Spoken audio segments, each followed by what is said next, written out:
Let's play two. A doubleheader here scheduled in Cincinnati. The Pirates and the Reds eventually set to get started here from Great American Ballpark. And the tarp just now being pulled out of the field. They're expecting some showers to move through, but the Reds are optimistic that we are going to get both games in here today. And welcome into the booth. Joe Block and John Wayner with you here this afternoon. Yeah, the tarp's behind us here, but it shouldn't take very long to get started for baseball here today. And the Reds and the Pirates played a doubleheader here. And last night, the Pirates getting things started with some offense and a really good bat again from the hottest hitter in September, maybe in all of baseball, Jung Ho Kang. He has been so locked in lately. Teams don't want to pitch to him. He's getting pitched around. They don't want to throw him fastballs. Blake Wood, the high 90s right-hander out of the bullpen, doesn't want to throw Kang a fastball, but he hangs him a slider, and Jung Ho Kang hits another bomb, making his fans very happy. The Bucks coming back. They were down 6-4 at the time. He ties it. They win it in extra innings. Jung Ho Kang has been extremely hot, and it's fun to watch. On our Barrel Automotive League leaders, since Kang has come back, the Pirates, not only Kang, but everybody in the lineup starting to be among the league leaders in the National League, leading in all of on-base percentage throughout the National League since he came back on September 5th. And here tonight, or here today, I should say, in the opener, not only has Kang, offensively speaking, done well, but we've seen some good starting pitching efforts. We saw Cool the other night. Here today, Jameson Taillon trying to get another start for him today after getting some rest as well. Yeah, and I think it helps, especially guys that have been injured like Taillon, missing most of the last couple of years, to get a little more rest here late in the year. But certainly helpful to get that offense going, like you just saw the numbers when Kang's back. McCutchen's been swinging at batter. Boy, we've missed those two in the lineup most of this year. Yeah, and so for the Pirates, two are scheduled today. We'll begin in a rain delay here today. But first, Jameson Taillon started in Game 1, and the rookie so good this year, he's had a little extra rest. We'll see how he fares against the Reds here this afternoon in Game 1 of a doubleheader. It's coming up in just a bit here on Root Sports.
On Root Sports is brought to you by Allegheny Health Network. Health for all. By Bordas & Bordas, official legal partners of the Pittsburgh Pirates. Visit BordasLaw.com. And by Day Automotive. We're going to make your day. Let's go Bucks! Rain, rain, go away. And it has, and we will play some baseball. How about two? A doubleheader here today in Cincinnati. Pirates and Reds and number 22. Signing some autographs before the game, and everybody hanging out after just a brief shower. Thank goodness it wasn't much more than that. Billy Hamilton on the DL, but Joey Votto in the lineup today for Cincinnati.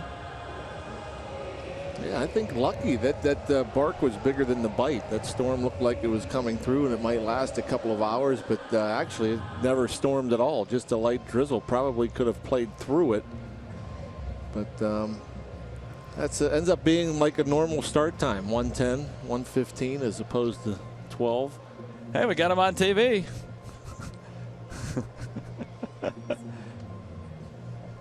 Hugs. And why not after the Pirates have won back-to-back games and scoring some runs too. Yeah, it's been fun. Let's look at our Rivers Casino tips to win for today. Well, let's set the table. Matt Joyce in the leadoff spot, and we know he draws his share of walks, as does Josh Bell. So two guys that get on base. They'll set the table for the three guys that have been hot lately, hitting the ball at the ballpark. McCutchen, Polanco, Jung-Ho Kang, the 3, 4, 5 hitters. And get 6+ from Jameson Taillon. He's been so impressive and consistent since his call up. He got a little extra rest. And so we're looking for a nice, strong outing from Jameson. And we saw with Chad Kuhl, they even though he could have kept going probably in that start, they kept him at 6 innings. So yeah, maybe if Taillon has a similarly efficient outing, they'll give him 6 today. And even though it is September, Clint Hurdle saying before the game today that the bullpen is a little thinner than he'd probably like. So you definitely want a good couple of starts here from Taillon in game 1, and then Trevor Williams will make his first major league start in the nightcap. Yeah, the guys that Clint Hurdle likes to go to with the lead late especially have been getting some work, in particular Bastardo and Nicasio. Yeah, look at the RAV4 lineup for the Pirates today. Joyce in his second start in the leadoff role with Bell and McCutchen. Polanco cleaning up.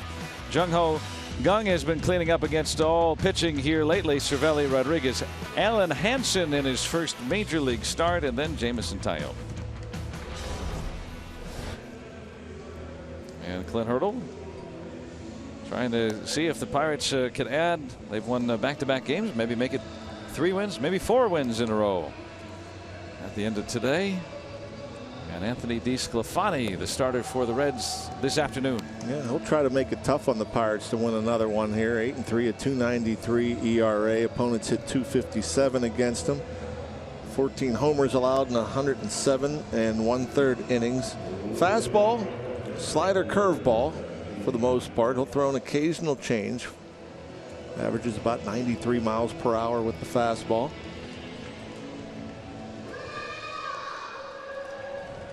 And a look at the Reds defensive setup for today with Eugenio Suarez at third base. Joining him in that infield, Peraza, Phillips, and Votto. Duvall, Schebler in center.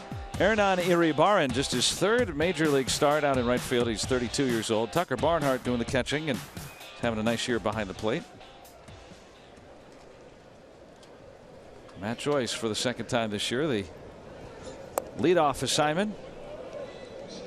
And if you really value on base percentage like the Pirates have said that they have this year, he's getting on at a .410 clip, so why not?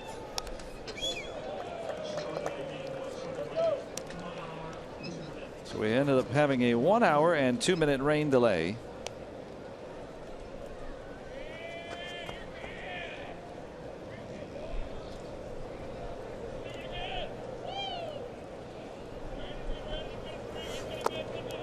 Joyce has not had a whole lot of hits lately, just hitting 143 in his last 35 games, but that doesn't tell the whole story because he's been drawing walks like crazy. So patient. It is so impressive. You rarely see him chase. And so not a speedy guy that you'd expect at the top of the lineup, but certainly a guy that can reach base. Into that gray sky. Duvall runs out of room. Yeah, so even in the midst of a kind of a down spell, I mean, the batting average is sunken, but he's still getting on base about roughly the same clip as he was earlier on this year. Yeah, and we talked about this the other day where Matt Joyce was so hot, and it seemed like every time he got to the plate, he'd get a big hit it out of the ballpark, drive in a run. And when you're locked in like that, not getting regular playing time, it's so hard to stay at that level, to stay consistent because of the inactivity. And it's, I think, doubly more difficult. If that makes any sense. It doesn't sound very good. Oh, it sounded like it didn't exactly makes sense. Roll off the tongue. Doubly more difficult. I think it's extremely more difficult as a pinch hitter, a role player that doesn't play regular, doesn't get consistent at bats, to get out of a slump, to be able to feel comfortable again at the plate, because you just don't get that many reps. And he'll draw another walk. And hats off to Joyce, because when you're maybe not getting the results as far as when you put the ball in play, not getting the hits or the home runs that he was, to still have that patience, that's difficult. But he looks for a pitch in an area. He knows the strike zone very well, and he rarely ventures outside of it.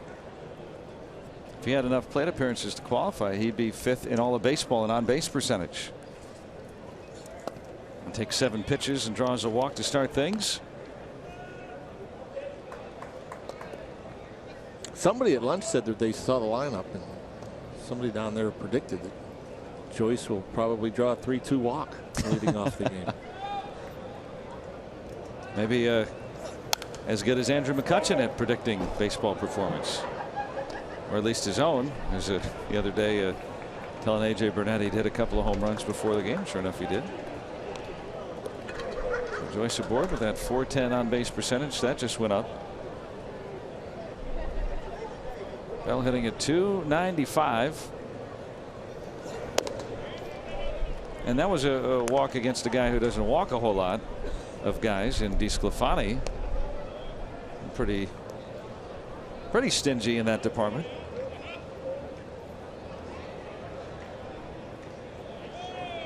Both starters today don't issue a lot of walks. But now 3-ball counts on both hitters as Bell ahead 3-1. Yep. 2 very patient hitters. And pitchers as well, with Tyone his opposition today. 92, swung through it.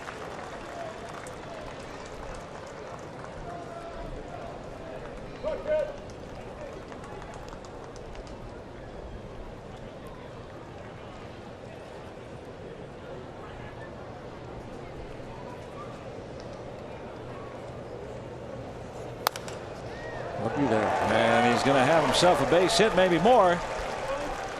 Joyce will get into third, and it'll be a double for Josh Bell. Votto backing up the play, and the Pirates in business right off the bat. Yep, and Josh Bell continues to hit the ball the other way. Continues the patience, gets a 3-2 count, actually chases that pitch. That pitch looked to be running away and off of the plate, but Bell able to get on top of it, keep it inside the line. Duvall over, tries to make a play, but that ball wasn't hit hard enough, and Bell easily ahead of the throw. Second and third, nobody out for Andrew McCutchen.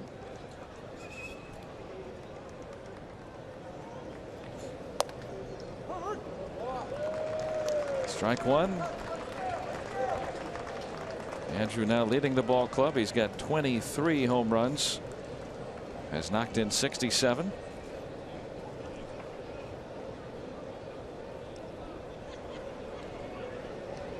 Base hit, fly ball gives the Pirates an early lead. They got out to a 3-run start in the first inning yesterday. McCutchen cracked the scoreboard first with a double, bringing in Bell.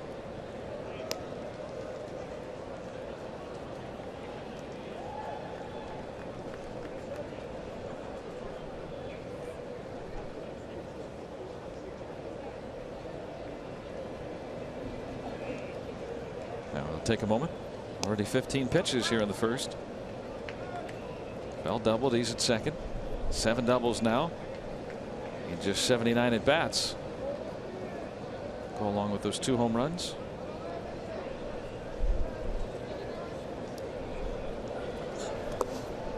Good stop by Barnhart. Trying to get Andrew to chase. And you'll see how this ball bounces in the other direction. It's breaking down the way, then it kicks to the catcher's left, to our right. And they anticipate that. Figure the spins on the breaking ball spinning and taking the ball to the catcher's right, but once it hits the dirt, it reverses itself and goes the other way. Tried away and missed. 2-2. Infield actually playing pretty straight up with McCutchen. Phillips on the right side, and could be because of the situation. Second and third. The fundamental thing to do here would be to hit a ground ball to the right side at least and get one in, get one over. That'll work. How about driving into the right center field gap? Joyce is in. Bell will come in to score. 2-run single, Andrew McCutchen. Pirates start off 2-0.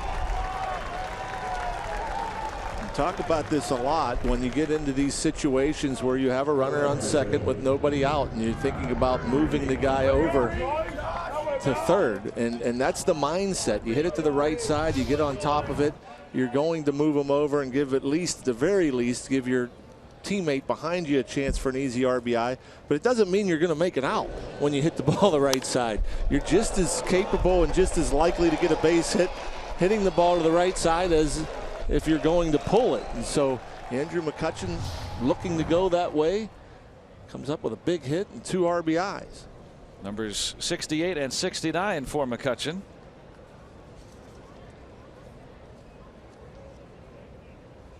Now 7 RBIs in his last 4 games, driven in at least 1 in each. And Polanco had a 2-run home run in the first inning yesterday. 22 long balls, leading the team with 85 runs driven in. Pirates score first in the first.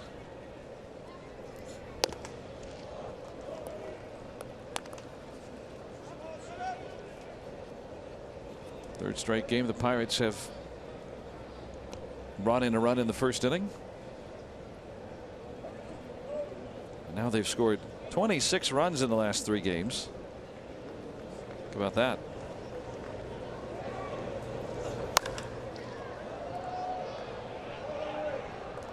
One and 2 on Polanco.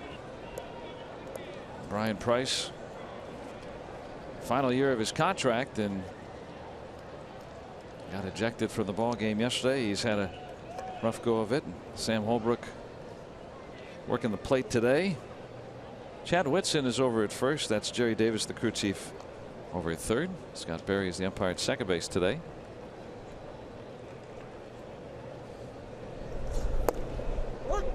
And strike 3 call. So DeSclafani gets his first out 22 pitches into the first inning.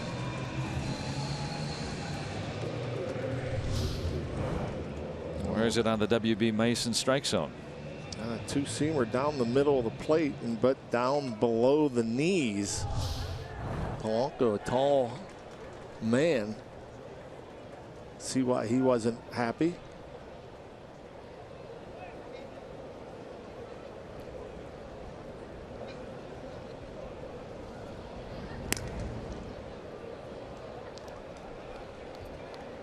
Jung Ho Kang, the hottest hitter in the National League. Reigning player of the week. Might be the player of the month the way that he's going. Getting 457 in September. With good power as well. He's had 10 starts. And 14 RBIs. 5 homers. Pretty impressive.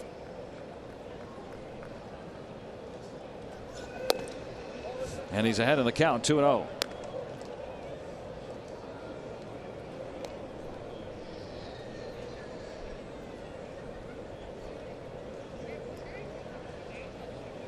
Two nothing Pirates here in the first.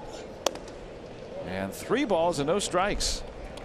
And I say give him the green light. As hot as he's been.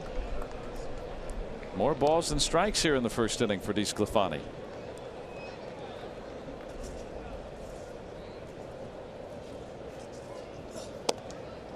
And a 4-pitch walk. 2 walks in the inning for one of the better guys at not allowing walks throughout this season. It's been a while since anybody's retired Jung Ho Gung. Been on base, what is it, 8 in a row now? 8 straight times. 8 straight plate appearances for Gung. Mac Jenkins, new pitching coach. He was the bullpen coach. Got moved up. Brian Price was once the pitching coach of the Reds. Now the manager, already falling himself behind here early. Reds battled back to take a lead yesterday after the Pirates had an early lead, but Pirates return serve. And this ballpark, not quite Coors Field, but boy, you like to make sure you don't leave too many guys aboard. Cash in on your chances when you have them. Yeah, I think, you know, we talked about this starting in Philly. I mean, the hitters, believe me, the pitchers know too, but when they look at this road trip and you think Philly, Cincy, Milwaukee, hitters love it. I'm not sure about the pitchers. Home run havens. Here's Cervelli, yet to hit one this year himself, however. But getting on base at a rate better than any other catcher in baseball.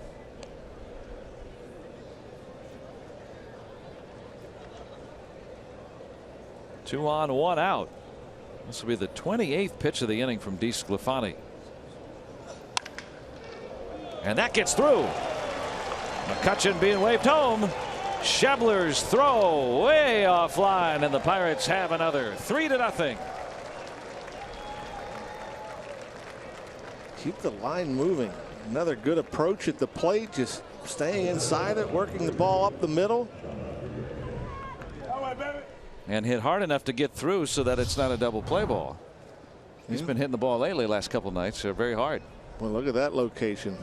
He went to get it down and away, left it inner half of the plate.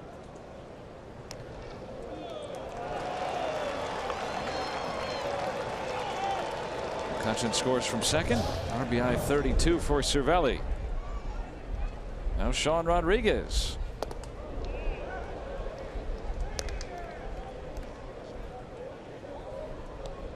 Picked up a single in the 10th yesterday to extend that hitting streak to 5 games now.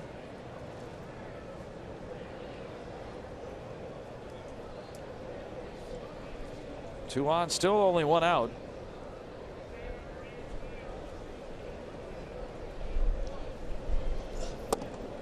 Rodriguez hitting .323 with runners in scoring position.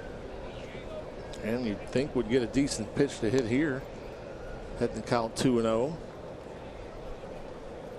And already a 30 pitch first inning for DeSclafani in the first end of a doubleheader. 3-0.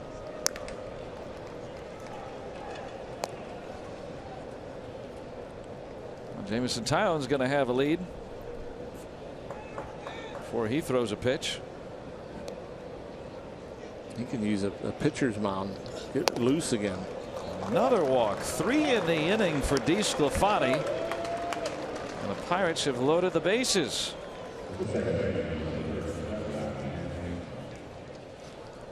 Now you're talking about a guy that's walked 22 and 107 in the third innings coming in all year long. He's walked 22, just over 1 per start, and 3 in the first inning.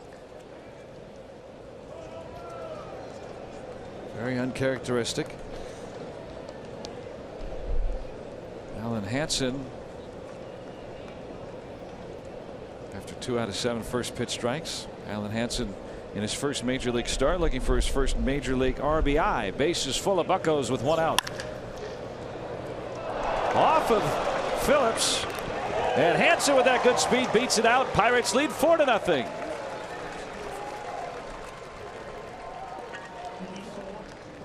Well, you don't see that very often from Brandon Phillips. A ball hit right at him. His pitcher desperately needed a double play ball to get him out of this and get back into the dugout. But he's been standing around for a long time as well, and that ball comes up on him a bit. Hansen with enough speed to beat the throw from Phillips. Still just 1 out. We didn't hear the announcement, but it should be the first RBI in the career of Alan Hansen. It's an error on Phillips.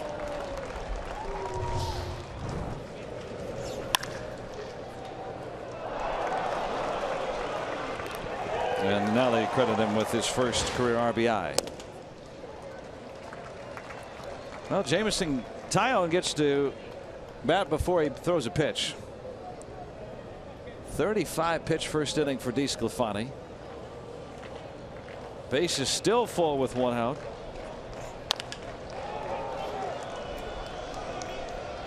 And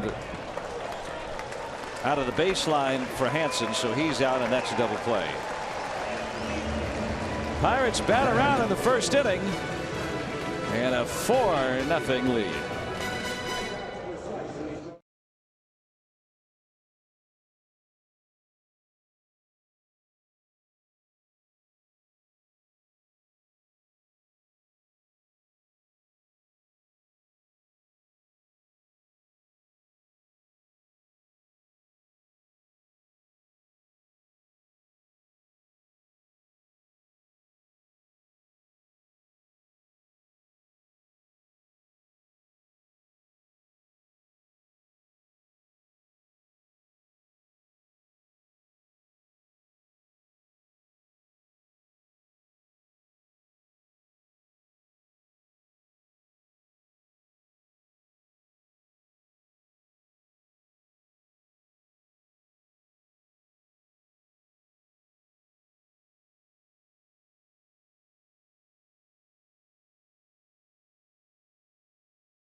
Pirates have a 4-0 lead. Andrew McCutchen with a 2-run single to start the scoring. And now for Cincinnati, they get their turn. The Honda lineup for the Reds, managed by Brian Price, Jose Peraza, then Hernan Iribarren ahead of Joey Votto, who has hit well all second half of this season. Adam Duvall cleans up with Phillips batting 5th. Schebler in center today with Suarez, Barnhart, and DeSclafani rounding out the Reds order. Hyundai numbers for Jameson Taillon. A good rookie year, 3-4, 3.27 ERA. He's making his 16th start. 88 innings pitched, 72 punch outs. Opponents hitting .252. And a long wait for Jameson. He had to wait in that dugout almost 25 minutes before getting a chance to take the mound. But never a bad thing when you hit before you pitch. Now Taillon's had to be waiting for the last 10 days to pitch too. They give him a little extra rest. Waited an hour for a rain delay. Waited an extra maybe half an hour or whatever while the Pirates batted.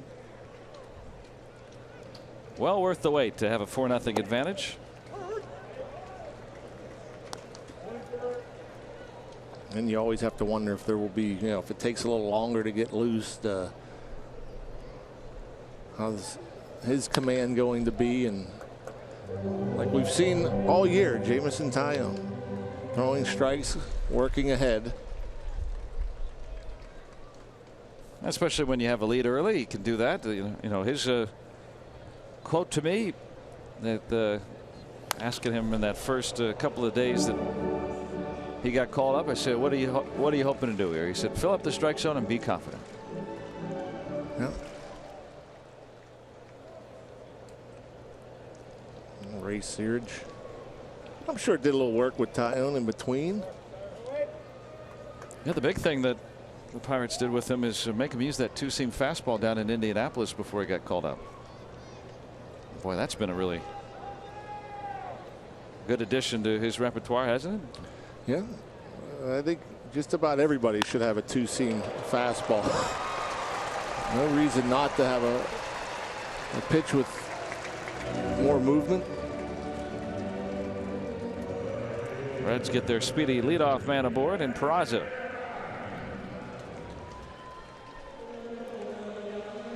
Look at some of our Point Park tweets, and they're getting rewarded to stay up in the Philippines.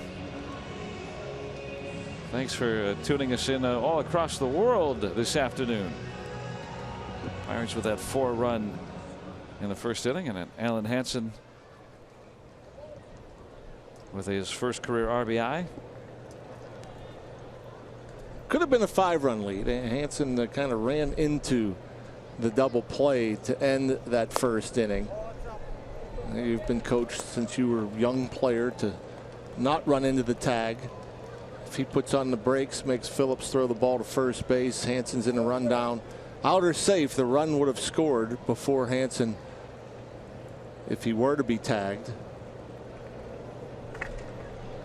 Yeah, make them make a decision, right? Yep. Barrage is running. Bunt is a ball. Took it back. And Rodriguez couldn't hold out of the throw, but it probably would have been late anyway. Barrage with his 16th steal. And did he get chewed up on that?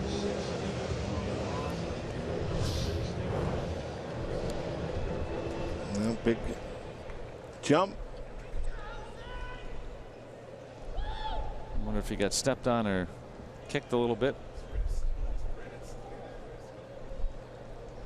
Yeah, I'm not exactly sure. Iribarren fouls it away.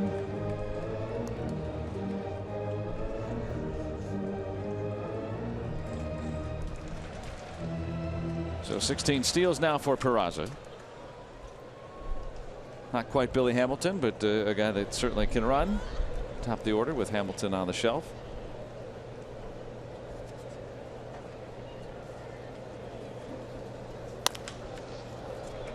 That'll move the runner over. Productive out for Iribarren in his third major league start here at age 32. And you like to see that early in the ball game. Just hit the ball the right side. Teammates appreciate it. Coaching staff, manager appreciates it. And Joey Votto definitely appreciates it. Give him an RBI chance. All he's done since the end of May is raise his average 100 points. Hitting .417 since the All-Star break. So 2 months ago. Yeah, we were reading through the numbers. Incredible. It just doesn't matter where they throw it, whether it's righty or lefty. He's been hitting it much better than everybody else. Yeah, if he finishes about where he's been, there's been about a half dozen guys who've ever had as high of a batting average as he has since the All-Star break in the last about century of baseball or so. Just with his slow first half, just when you thought maybe he was slowing down. Well, he just had a rough couple of months back to back, which you almost never see him do, especially when he's healthy. En route to what is likely going to be a Hall of Fame career. Still got a long ways to go, only 33. And 2-2 here.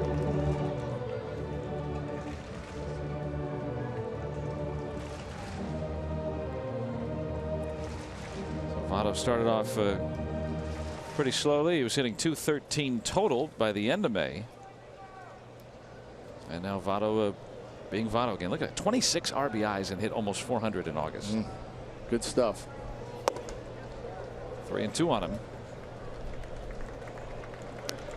And Cervelli keeping an eye on Peraza. Not that he can go anywhere, but Jung Ho Kang playing way off the bag at third base. So Peraza can get about at least a third of the way off the bag.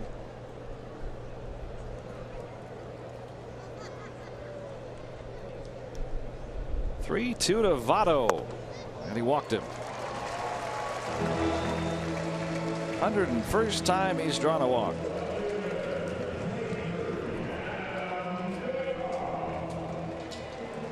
You don't have Bruce and Frazier in this lineup anymore. Mesoraco's been hurt all year.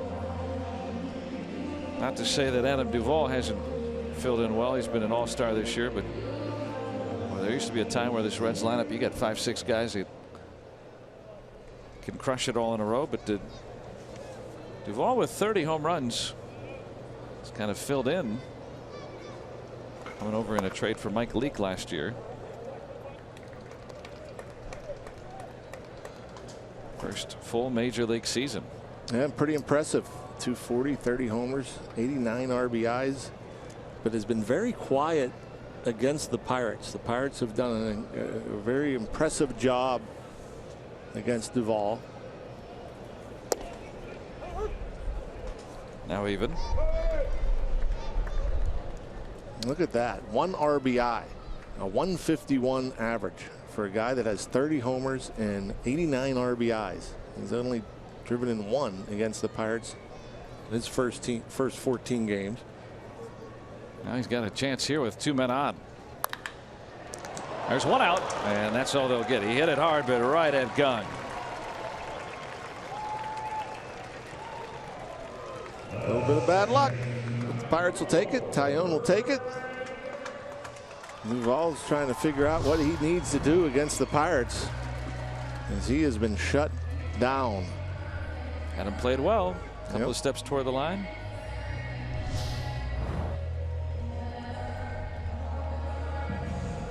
Duvall, mostly a pull hitter.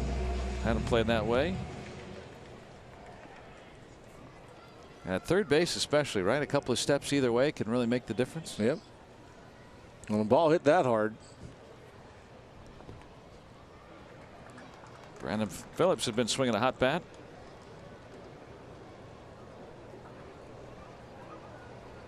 Average up to 290 now. Hitting .373 in his last 35 games, so 5-6 weeks or so. 2 on, 2 out. Tyone trying to get out of it. Get the force there. Nice job getting around that leadoff single and stolen base. Through an inning from Cincinnati in Game 1. 4-0 Pirates.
Tyone getting out of that first inning situation. Always taking some tutelage. Pitching coach Ray Searage.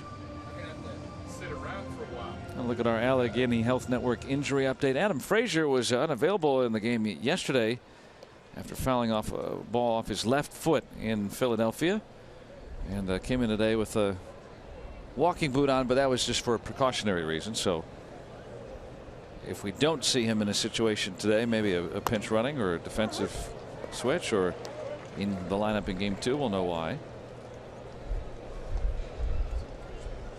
Matt Joyce, the leadoff hitter. Again, Pirates batted around in that first inning. And already the second time around in the order, DeSclafani's got to pull out some new stuff.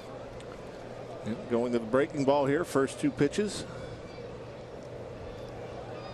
Looking to finish him off with the fastball. 3-1. The out is recorded.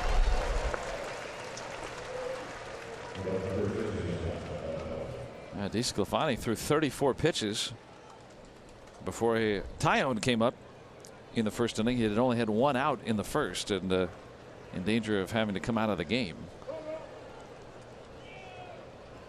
Got the pitcher to ground into 2 and see if he settles down after that. Josh Bell ripped, I shouldn't say ripped a double. He grounded a double his first time up. Right up the third base line. In the box score, it'll look like he ripped a double. Quick enough to get through, slow enough to have Duvall, the left fielder, take a while to have to get to it. So it was a very effective double.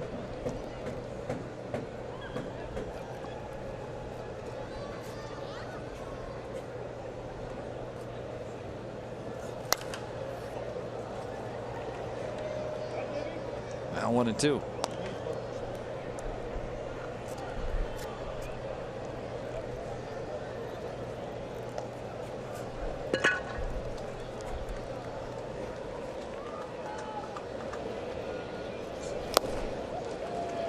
Bell down on strikes on a foul tip. 2 up and 2 down here in the Pirates' second inning.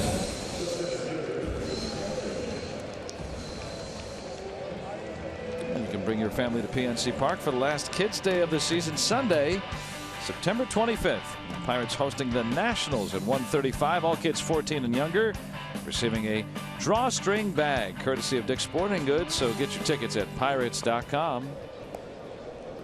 Last homestand for the Pirates. Last chance to see baseball in Pittsburgh. Unless we see these Pirates roll off, which would be one of the most talked about comebacks. Denver, Colorado like.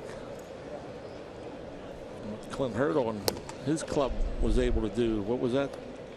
What year? 07? 2007. They went all the way to the World Series. They couldn't lose down the stretch.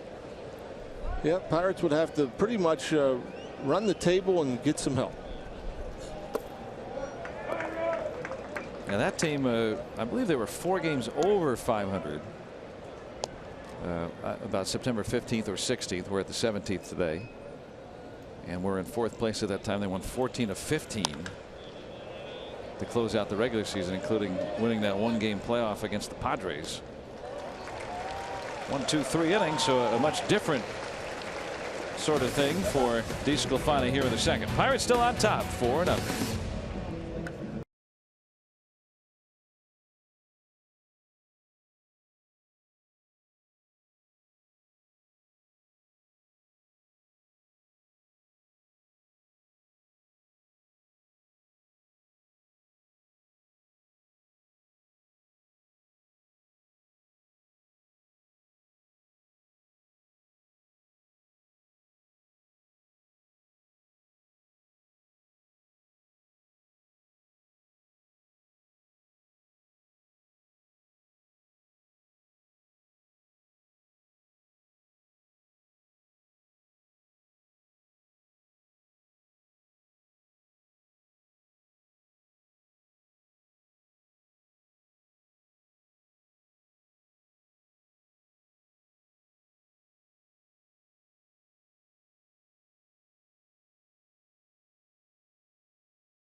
And Jonathan Lucroy with a 2-run walk-off single for Texas. They beat the A's yesterday. The Rangers close to clinching in the American League West. The Orioles coming back to beat Tampa Bay. Final play at the plate, and Jimmy Paredes a walk-off single in the 13th. The Phillies beat the Marlins 4-3. So this one was not the longest affair in baseball last night. Pirates prevailed in 10. Scott Schebler playing in center field today.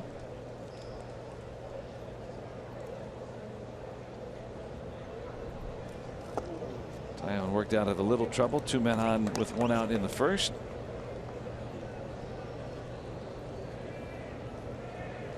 Delta donut to Cincinnati.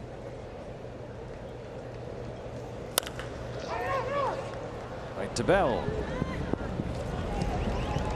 Rings in the first out.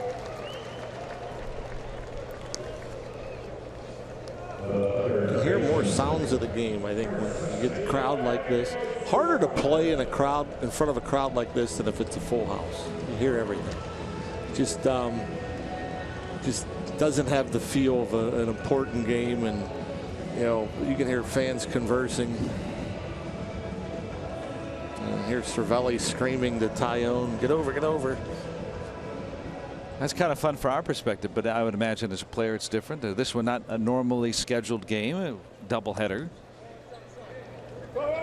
Originally going to play solely a night game tonight. Well, there's a lot going on in and around the area here in Cincinnati. It's a big weekend. Not only here, but also they have an Oktoberfest, which we're told is one of the finest celebrations. It's also Chicken Head Night. I thought that was part of it. I don't know. It might be. Oktoberfest, you wear chicken hats? Yeah. And I'm sure you got your P. Diddy tickets. Oh, is he here? Oh, yeah. What do you mean, is he here? I didn't know. Come on, right there next door tonight. I had no idea. Is Mace going to be there too? Yes. Yeah. Little Kim. Little Kim's going to be, really? Yeah. P. Diddy and the I think the Bad Boys they're called. I don't know what they're called, something like that. But the whole, yeah. I didn't even know. We got 2 games here. I wasn't even thinking of. Might slide over there after. Of course. See. Yeah.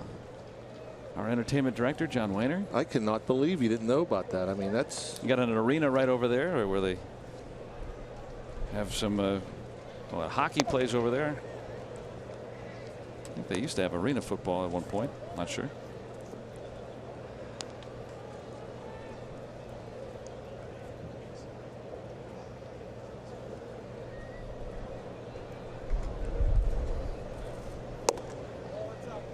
I'm assuming his name is still P. Diddy. Doesn't he go through a bunch of names? Yeah, it was like a Snoop Lion. The Snoop Dogg, Snoop Lion. They changed their names a lot. It's all right. Try to keep everybody relevant. Man there. Oh. And 8 up Rodriguez. Barnhart aboard with 2 outs. Is his real name Sean Combs? Sean Combs, Puffy Combs. That's where he got Puffy out of that.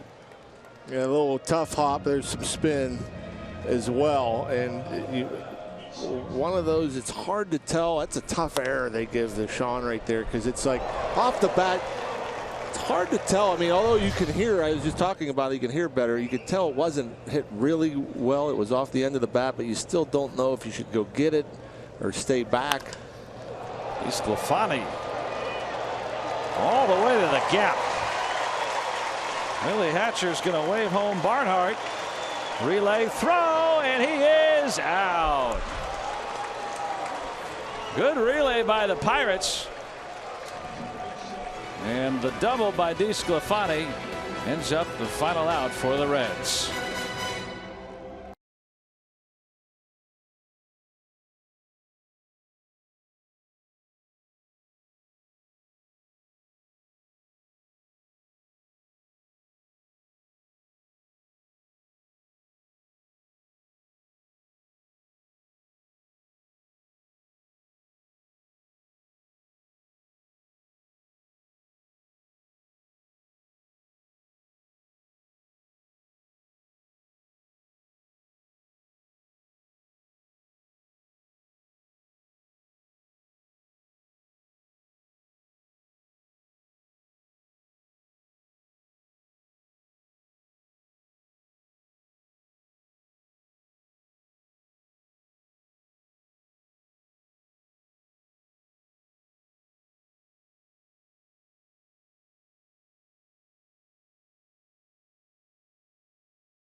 after a very nice play to end that second inning. Billy Hatcher waving home Tucker Barnhart.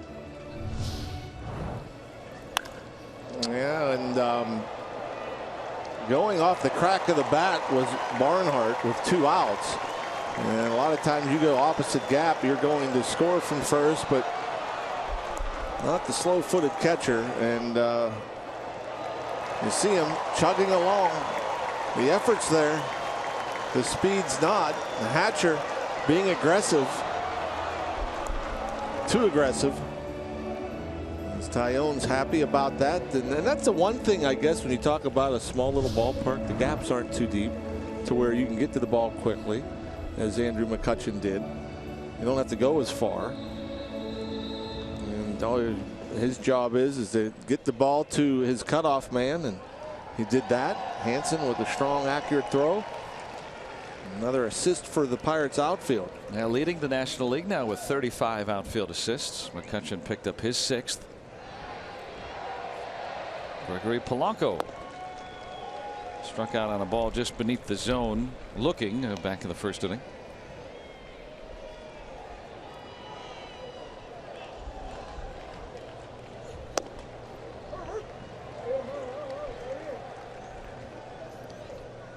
And a good relay by Alan Hansen.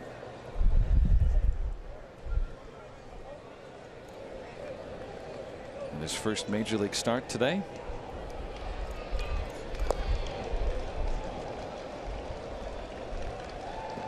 Starling Marte doing his best Princess Leia impression. I thought it was Oktoberfest, but maybe it's Star Wars night here too. He might play today. Talked to him this morning. Just the rest has helped him feel better. He's had those back spasms kind of in the lower right area of the back that just every now and then is flared up pretty good on him. So now a little bit less than that. He hasn't played since the 5th. It's a better look than some of the haircuts I've seen around the clubhouse. One of them's at the plate, right? We've seen well, the bullpen earlier this year, they all shaved their heads. Oh, we just missed it. Rats. But yeah, the bullpen earlier this year shaved their heads. And look, I'm not anybody to talk, but not everybody looks good with their head shorn. Blanco down on strikes. I was hoping that he'd hit a home run so he'd doff his cap for us. Yeah, some of the guys have gone with kind of these mohawks and dyed their hair. There it is. I actually kind of think it looks cool, but it's different. Yeah. You can definitely pick him out in a crowd. Who's that guy over there?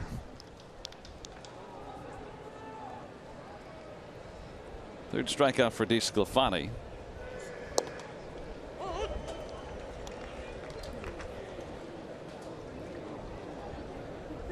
And Stallings like me, he don't have any choice.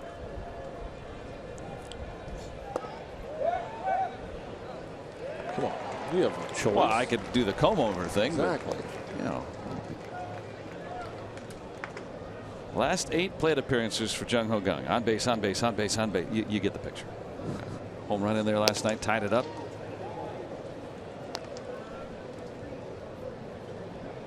He has had a great stretch of ball, and I think the most remarkable thing has been that he's getting to play every day, and we did not see that all year.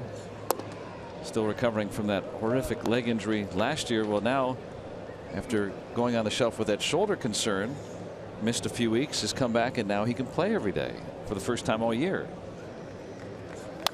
Very promising. Well, rookie there. He just keeps getting on base. That'll be the second miscue for Mr. Phillips. And so today, Mr. Phillips has made, I was surprised when I looked this up, his 12th and 13th error at second base. Wow. Yeah, he's usually, what are you, 5'6", maybe? Yeah, I mean, I think double digits at second base is typically high.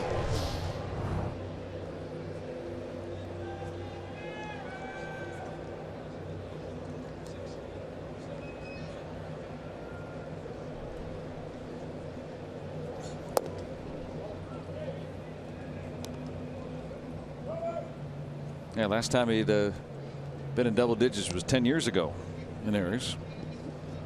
Phillips now 35.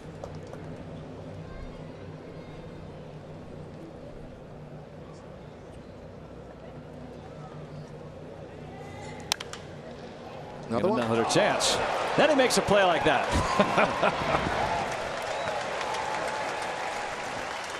I shall atone. Yep, that's a heck of a play. The quick feet, the timing.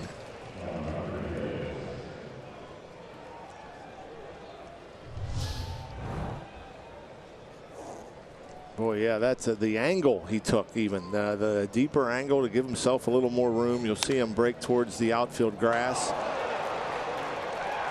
Yeah, that's pretty good stuff. He's been taking hits away for many, many years, and Cervelli not happy about it, not one bit. Out toward the gap and deep. And there it goes, a home run for Sean Rodriguez.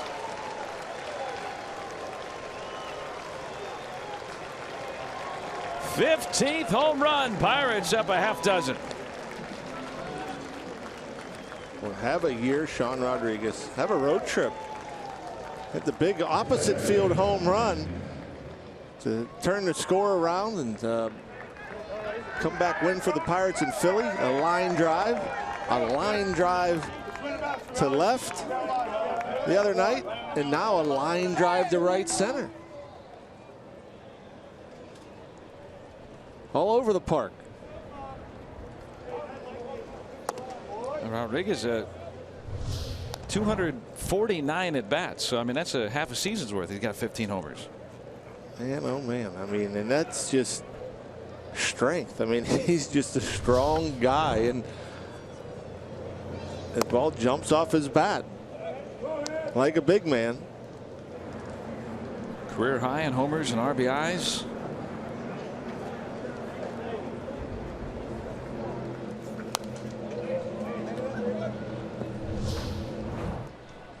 Doesn't matter if it goes 10 rows deep, 20 rows deep, or just a couple of rows deep. They all count the same.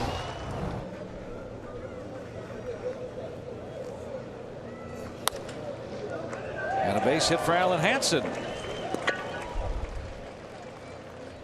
He's got good wheels, and he's aboard against DeSclafani, who's having one of the rougher nights he'll ever have.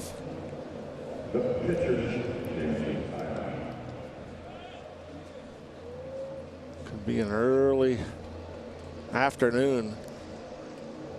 Price has to be thinking about going to that bullpen, which you don't want to do this early in the ball game. Already given up a season high for DeSclafani. 6 runs.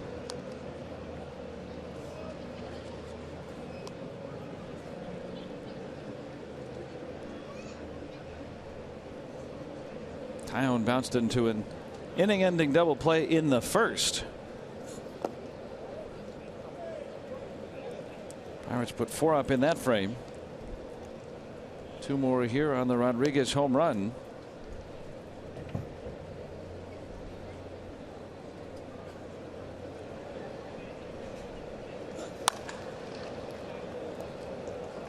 Routine play for Phillips.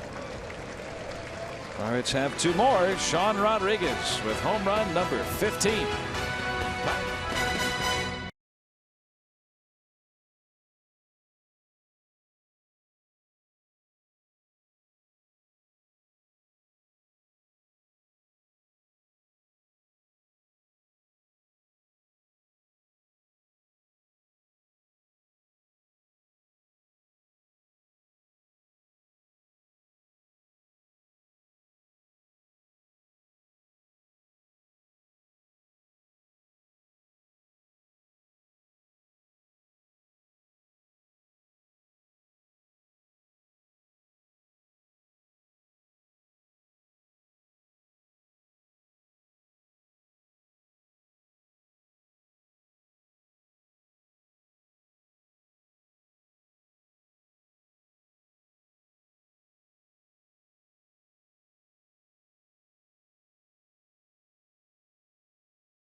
Twin Bill.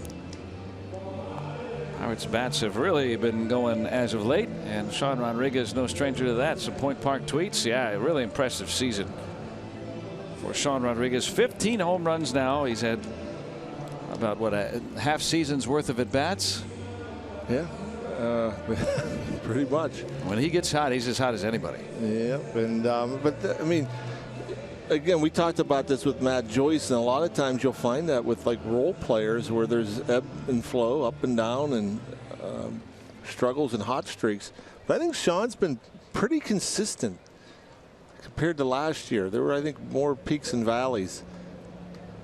And one thing that's always consistent, though, with Sean Rodriguez is his defense. No matter where you put him. I know he was charged with an error last inning on a tough play. But boy, he brings it each and every day. And the offense overall, you know, you look at what they've done here the last few days. They've scored 27 runs in their last 16 innings. That's a lot.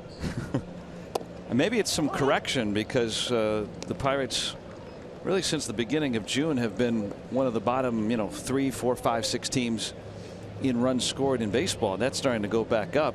You just look at this lineup, especially with all the interchangeable parts, as Peraza's got his second hit. And you'd think that they would be at least more closer to the middle of the pack, and that's where they are overall for the season because they hit so well in April and May. And it's still, for me, hard to believe that the offense had struggled. That's the one area that I didn't think the team would struggle this year, just because there are so many weapons. There's power, there's speed, there's just about everybody gets on role base. Players, yeah. There was on base percentage, and Bell got caught behind the runner, and the ball went past both of them. Well, that'll be an error on Tyone, but not sure what happened there. Yeah, I can't reach through the runner, and I think that's what kind of happened. I think that Josh Bell thought that the runner Peraza was in the way and couldn't reach through him, and ended up behind him.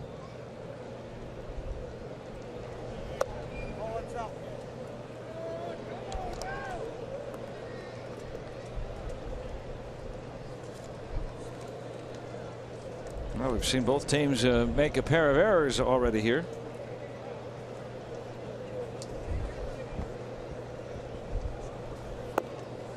On Iribarren, making his third major league start. He's 32 years old. Did not see major league action in the decade of the 2010s after a couple of cups of coffee with the Brewers a long time ago earlier in his career, but he has hung around for another opportunity, and he's got one here in September. And has hit pretty well in limited action.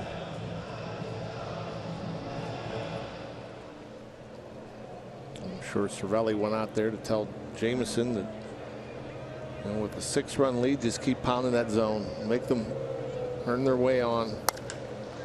And that stinks. Unless, oh, he got him. Didn't get the tag down. And the Reds catch a break. Yeah, I mean, you knew you had no shot at first base, Sean Rodriguez, who had to cover a lot of ground, and Peraza almost runs into an out. If he goes to third, Sean Rodriguez's only play would have been to throw it to Jung Ho Kang. He kind of looked over his shoulder and he saw where Peraza was. He was kind of in no man's land. But that ball comes up on Alan Hansen, handcuffs him. Couldn't get the tag down. Well, that would have been a nice break. Now 2 on for Votto. An infield hit for Iribarren.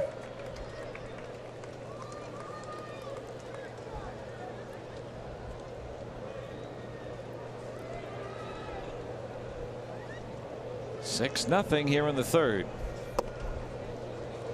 Let's watch Tyone here. Now, we've seen a lot of times in a situation like this, you know, early in an inning, things aren't going right behind him, that he's been able to limit or quell the damage altogether. Remember, he's still a rookie, but he's been very impressive in times like this.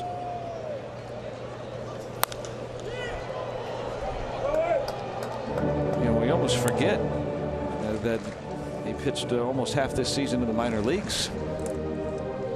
Calm and steady. And you figure since a young age, Taillon has pitched in some big games and played some international baseball. That has to help. You know, played in the World Baseball Classic. Now 3-1.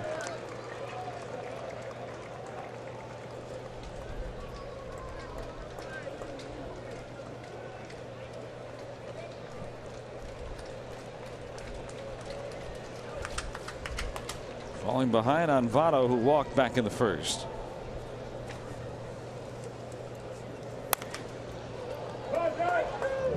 An easy 95 from Taillon. I mean, it does look easy. It's all so effortless. Such smooth mechanics.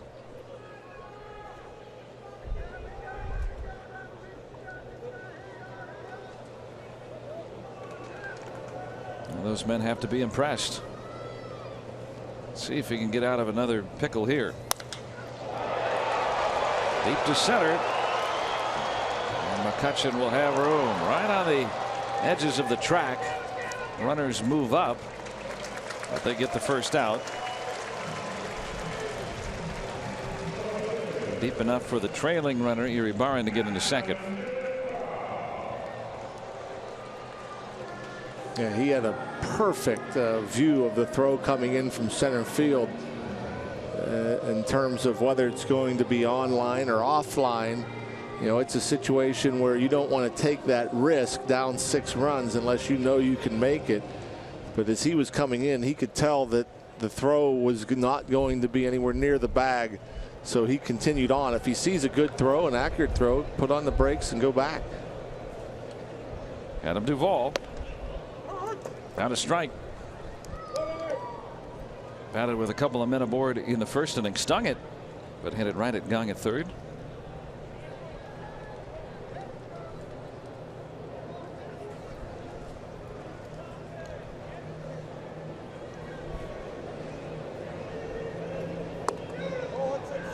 The curveballs to start him off with.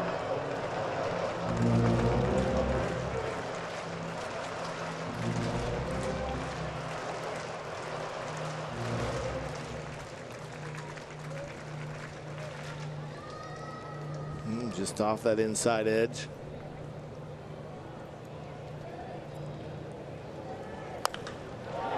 Down the line and deep and gone. 3-run home run for Adam Duvall.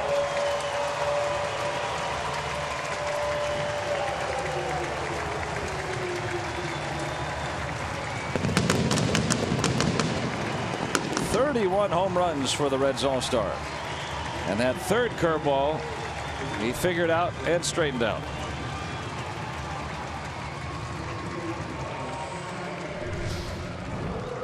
And 3 straight. The first 2 were in. This one actually down, but again, inner part of the plate. Kind of like a left-handed batter's swing, huh? Pitch down and in, just go up and launch it. I don't know. That's you know, it's breaking balls. When you leave breaking balls in on the inner part of the plate, much easier to hit than breaking balls down and away. Typically, you try to throw the breaking ball down and away, get the hitter out in front. Breaking balls, whether they're up and in or down and in, much easier to hit than breaking balls away.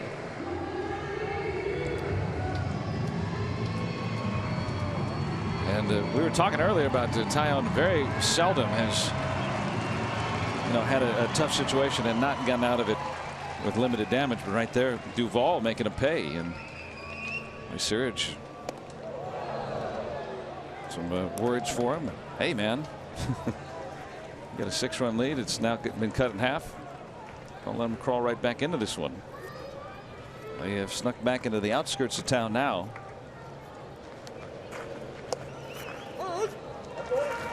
And like we said, I mean, in this ballpark, boy, you just don't feel very easy. No. Even last night, I mean, Tony Watson comes on with a 3-run lead in the 10th, and Steve Selski, I didn't even hit for a lot of power in the minor leagues, hit his first major league home run. You just don't know. Duvall's a power threat, though. 31 now for him. And I'm sure my mom's not happy with me talking about Duvall and how he has struggled against the Pirates. That's the type of thing that she thinks when you point out automatically turns around. That's a foul ball. 96 miles per hour. Not comfortable when that pitch is riding in on you as a hitter.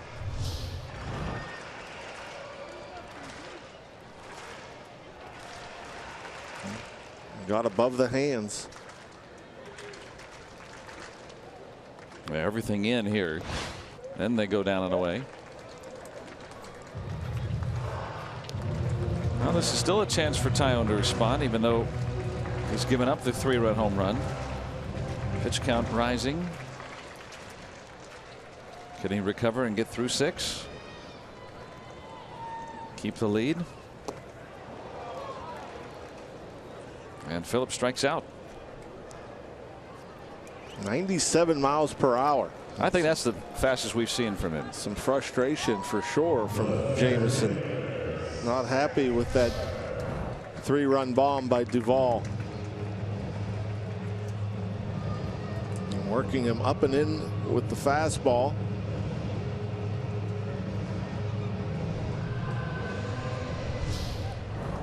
What do you think Ray Searage said to him? Be aggressive. Be aggressive.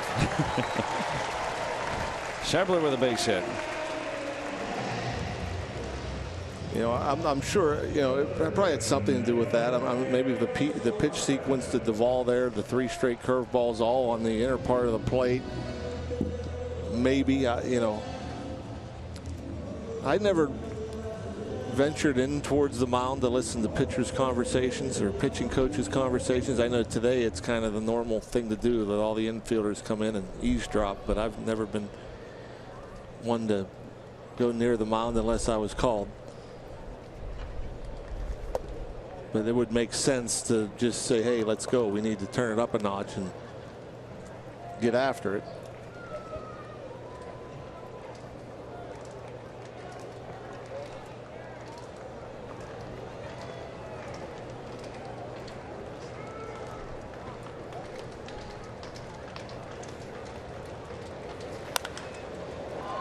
Popped him up. Bell might have a play on it. And he makes the catch. Reds strike for 3 on the Duvall home run, but Pirates still on top.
Sanchez has been something. The Yankees had that heartbreaker a couple of nights ago, and then they lost last night to Boston. They need a win to really hang around this race.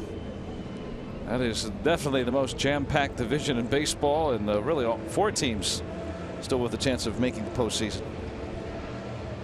Jameson Taillon survives after the 3-run home run to Duvall. Lead cut in half as we start the 4th.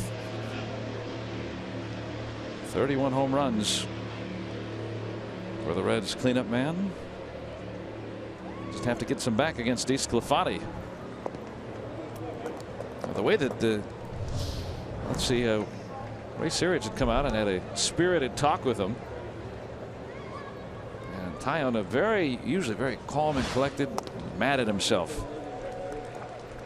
And we talked about it before the home run. Taillon almost never here as a rookie has ever kind of bent and broke. You know, usually it's all right, maybe a run and that's it. I mean, it's very seldom have we even seen him have a tough situation and then, you know, give up the big home run or whatever. Yeah, I mean, the one thing we haven't seen is the big long inning to where, you know, he's very good at putting out the fire.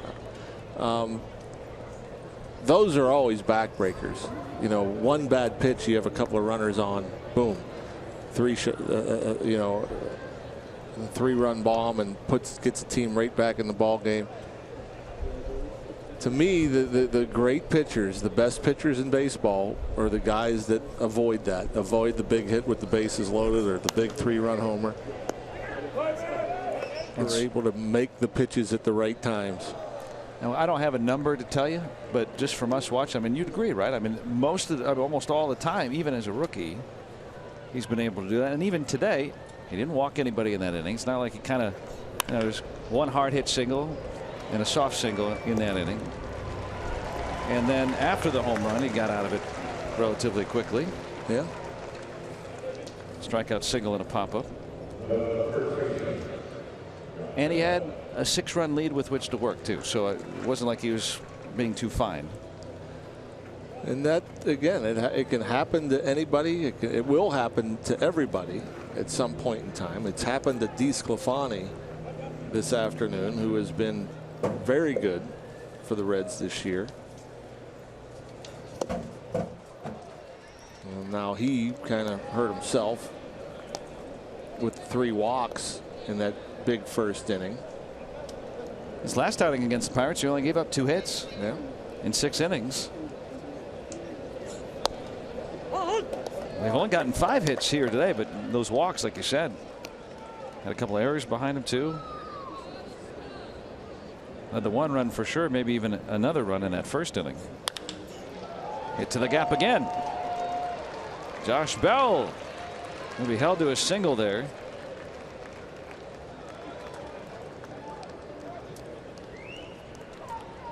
Yeah, those are smaller gaps here in this ballpark. Like you said, don't offer a whole lot in the way of extra base hits if you can cut the ball off. You know, when you get into a bigger ballpark, for instance, like a Coors Field, and you hit a ball in the gap, the outfielders are just so far apart from one another. They just continue to go. Here, not as much room.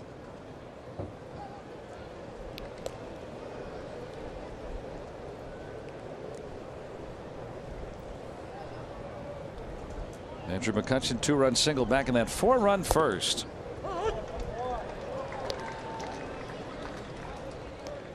He's been swinging a blistering bat. Where was this one? Well, that looked low. Yeah, it was low.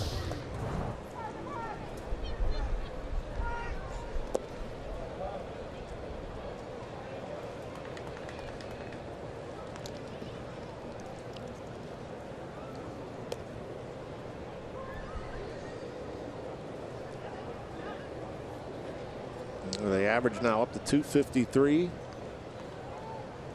Approaching 70 RBIs.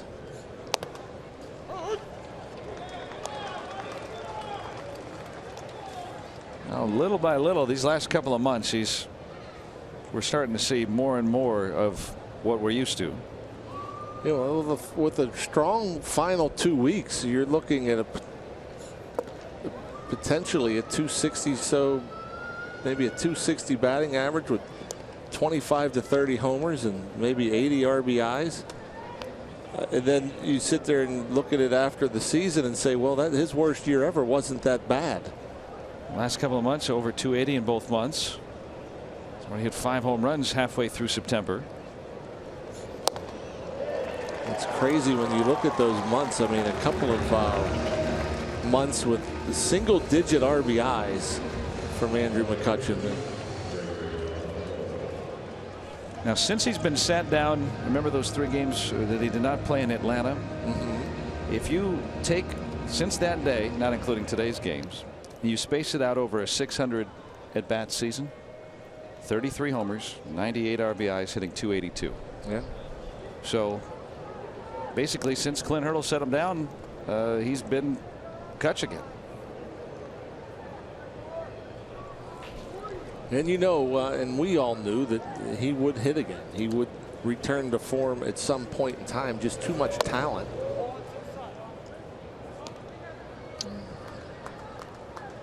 Not quite 30. Approaching pretty soon, I think. Next month or 2. On October the 10th.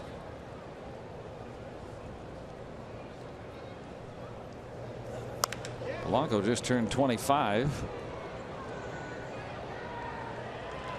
He is 0 for 3 after Bell left on through 3.5 in game 1. Pirates lead 6-3.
The Toyota RAV4th inning. The all-wheel drive RAV hybrid has performance that will make you rethink hybrid. Let's go Bucks! 6-3 Buccos. Bottom of the 4th. Game 1 of a doubleheader. Getting underway a little tardy today. Had some rain a little bit earlier. Tucker Barnhart reached out an error his first time around. This time around, 1 pitch and 1 out for Tyone.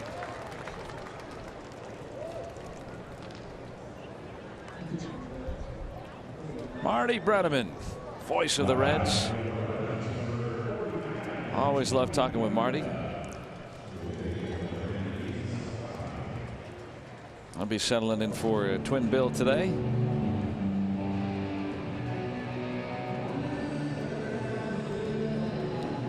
Working with Jim Kelch, his longtime partner, of course, the old left-hander Joe Nuxall. Wade Hoyt, also a longtime Reds voice, great pitcher.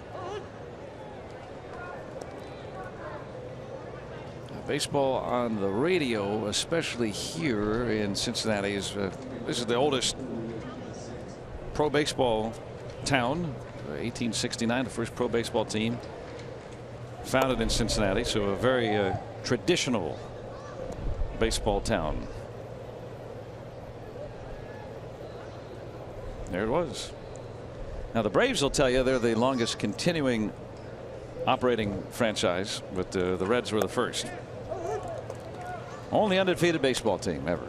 Is that right? The 1869 Reds. They were the only professional team at the time, so everyone they played were a bunch of semi-pro types. Bunch of ringers, those Reds that year. Tony Renda pinch hitting for DeSclafani down on strikes, and the Tyons get mad, and he has been very effective since the home run.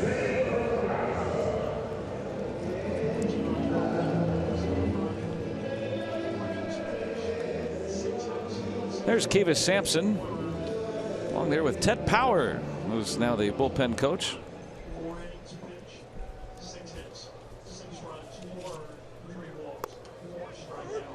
Sampson, known for his great command, going to be coming in shortly. I think he just happened to miss one when we took a peek at him. Hansen.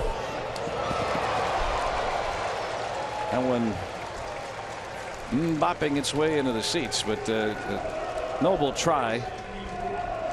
Third hit of the day for Peraza, and it'll be the third error for the Pirates. Yep, good effort.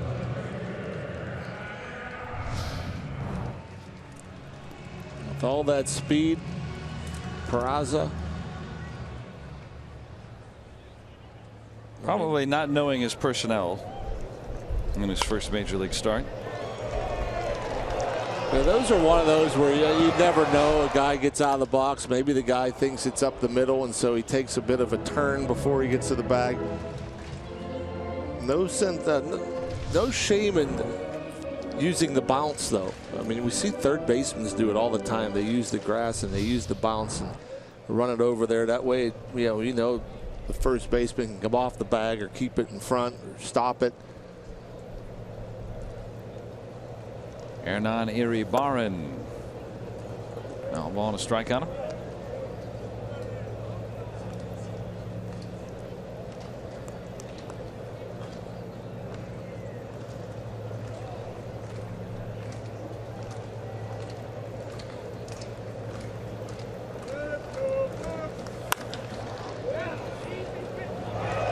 And Hansen recovers to get the out.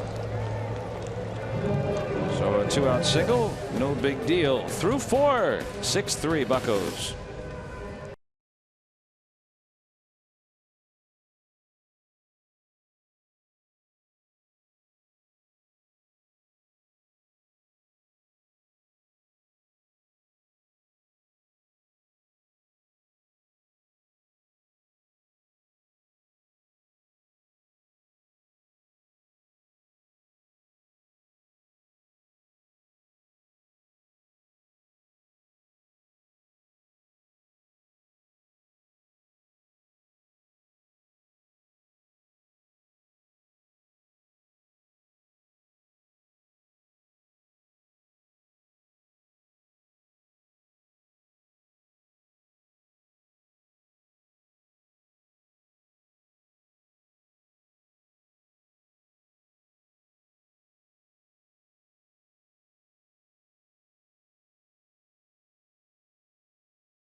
Let's play 2. And hey, back in 1927 on our day automotive, this day in Pirates history, the Pirates sweeping a doubleheader from the Brooklyn Robins, giving the first place Pirates their 11th win in a row. Vic Aldridge, a complete game win.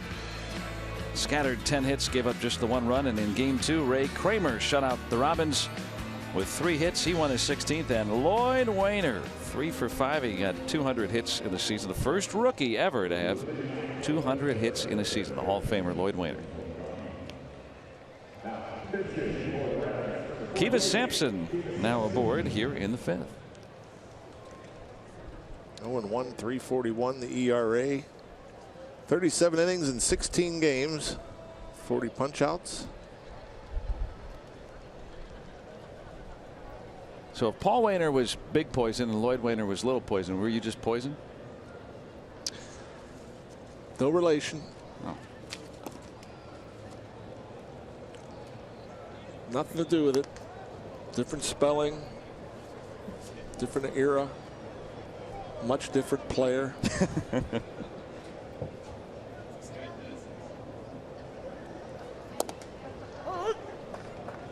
Guess I could have used the excuse that I was poisoned.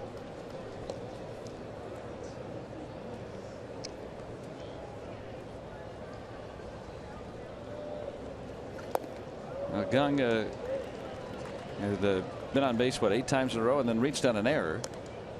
I don't think that counts for our streak, but he still finds a way to get on base even when he doesn't get on base. It's fun to run the bases. The only time it's not fun to run the bases is if you're like, you know, and you never see it because of the uniform pants and everything else like that. But like, you know, you end up sliding a lot and then you get a brush burn on your knee and or on your thigh or whatever. And it's almost like, you know, every time you slide, you know you're going to break it open again. Yeah, that's probably not the best. The only way it goes away is if you quit getting on base, which is never a good thing because you need days to heal. Doesn't matter how much you wrap it.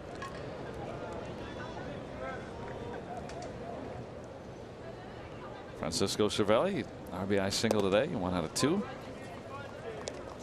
And that would be an excuse, as Jay, as we know, running around on the bases, diving head first, feet first. I think that's the only other thing you could do about it. Maybe is just switch it up. When you get the brush burns on your legs, then go head first for a while until they heal up. Shame he can't play in his hometown this series. Out for the year. Groin strain is going to keep him out, but he should recover sometime, if not October, certainly early November, and then a normal offseason for him. So that's good news, at least.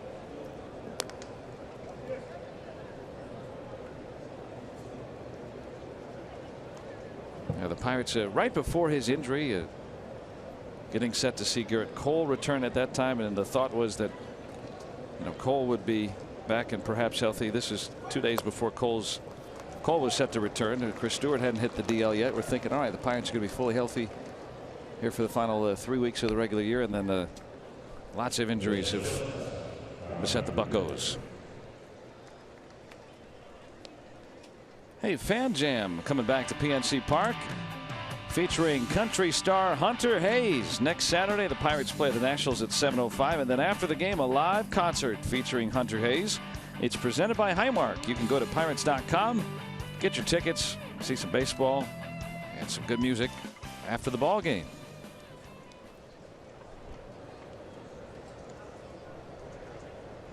Cervelli aboard for Sean Rodriguez, who hit a 2-run home run back in the 3rd. Also has walked 15 home runs.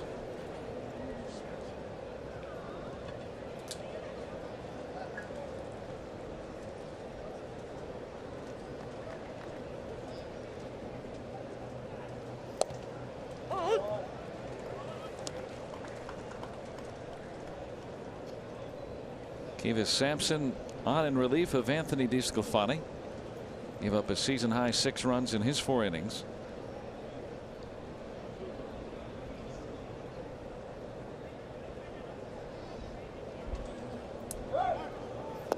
Cervelli on the move, and he will get in with his 6th stolen base. Yeah, you ignore Francisco, he'll steal a bag on you. And that wasn't even close. He even took his lead off of first with the knees, the hands on the knees, to make it look less likely that he's going anywhere. Big jump. Sampson slow to the plate. I think that might be the thing catchers dislike the most, when another catcher steals a base on them. Yeah, it's not like Cervelli's Jason Kendall or anything like that. He's just takes advantage. Slow play that one perfectly. Didn't take a huge lead either, but first movement gone.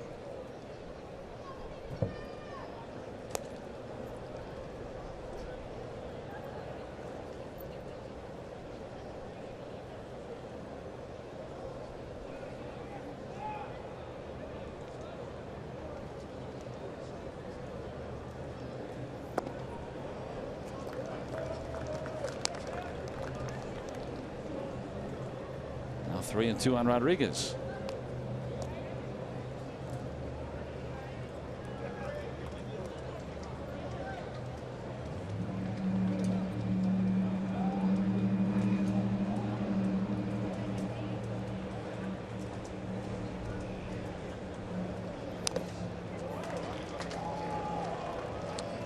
Now Sean Rodriguez, good fastball hitter, and we talk often about Jung Ho Kang and how teams are staying away from the fastball, throwing him a bunch of breaking balls, and even Sean Rodriguez here now. It's a 3-2 changeup.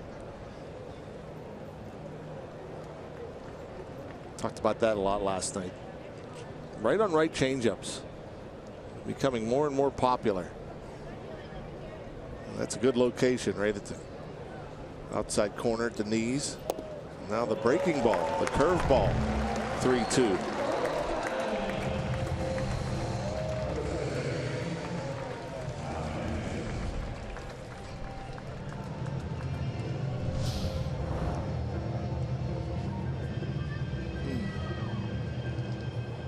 He's gearing up. You see where all those pitches were bunched up to. Everything down and away.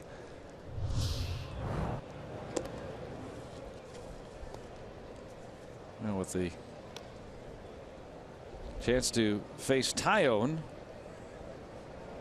Hansen will be intentionally walked here.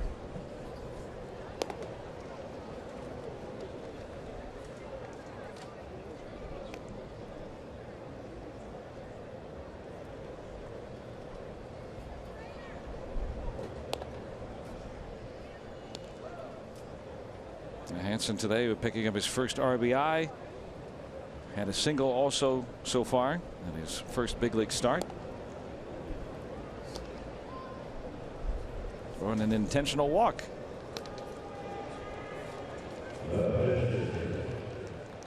Ryan Price's Reds have walked 5 now.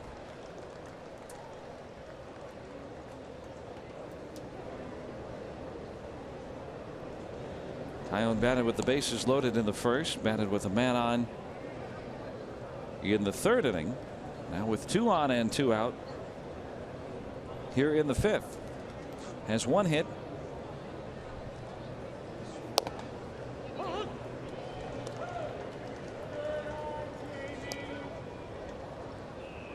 One for 27 now.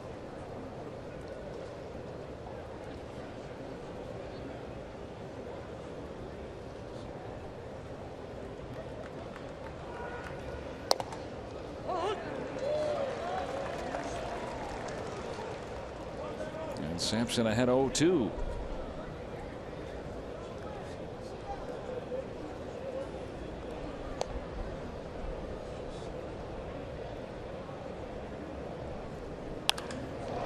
There's a base hit for Tyone. Cervelli's being waved home, and he is safe. First career RBI for Jameson Tyone. How about that? That's something else on an 0-2 pitch. Gets a pitch, it looked like a hanging breaking ball, slaps it up the middle. And with the pitcher up, the outfielders are playing in, so Schebler out in center had a great chance of throwing out Cervelli. There you see it. Boy, he hung that right up above the belt, down the middle. Look how shallow Schebler is. So you know there's going to be a play at the plate. Rick Sofield being aggressive, sending home Cervelli. The ball beats him. A great slide by Cervelli. Look at that. Woo. Going around, reaching to get the plate.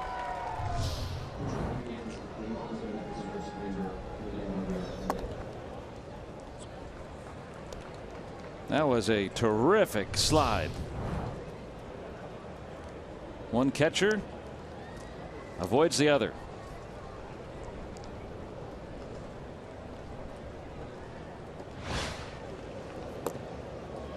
(7-3) Pirates here in the 5th inning.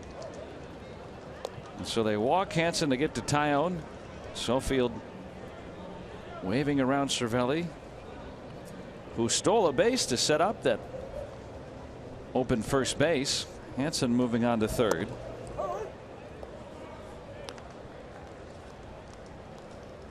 Joyce already batting for the 4th time. See if he can get his first hit today.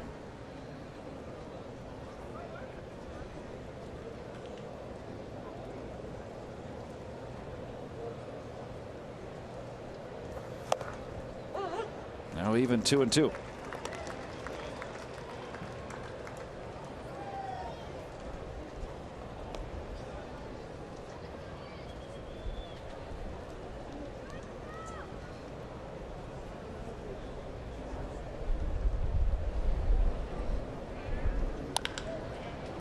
Chop right to Votto, and that will end the Pirates' 5th inning. But they steal a run on just the one hit. And Tyone with his first hit as well, thanks to that nifty move by Cervelli. And it's 7-3 Pirates.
First RBI of his big league career. I'm Robbie and Smikowski. The Buccos lead 7-3. They're in the stretch right now, playing 4 games in a span of 42 hours this weekend. And Pirates first baseman Josh Bell discussed how he keeps himself prepared to play this much ball. Just stay hydrated. Try to stay off your feet when you can in the dugout. You know, it's the same game that we play all the time, so we know what we need to do to play at our highest levels, and you know, it's just part of it. And when you break down the math thus far to this point in time, assume they spend about 12 hours at the ballpark this afternoon. The Pirates, from the time they touch down, which is about 2 a.m. Thursday night into Friday morning, they're about 21 hours at the ballpark and about 20 at the hotel to this point in time. So you might be right. I think you guys discussed it yesterday. Might be spending more time here at the Great American Ballpark than they are in their rooms relaxing. Yeah, you know, thanks, Robbie. You know, this time of year, the late summer, weather's nice. Temperature-wise, I've had a few showers move throughout the weekend, but otherwise Hey, you want to get out of doors? Might as well enjoy yourself here at the old yard. What better place to be than at the ball yard, you know? Playing 2 today. Pirates have won the last couple of games, trying to string together 3 wins in a row.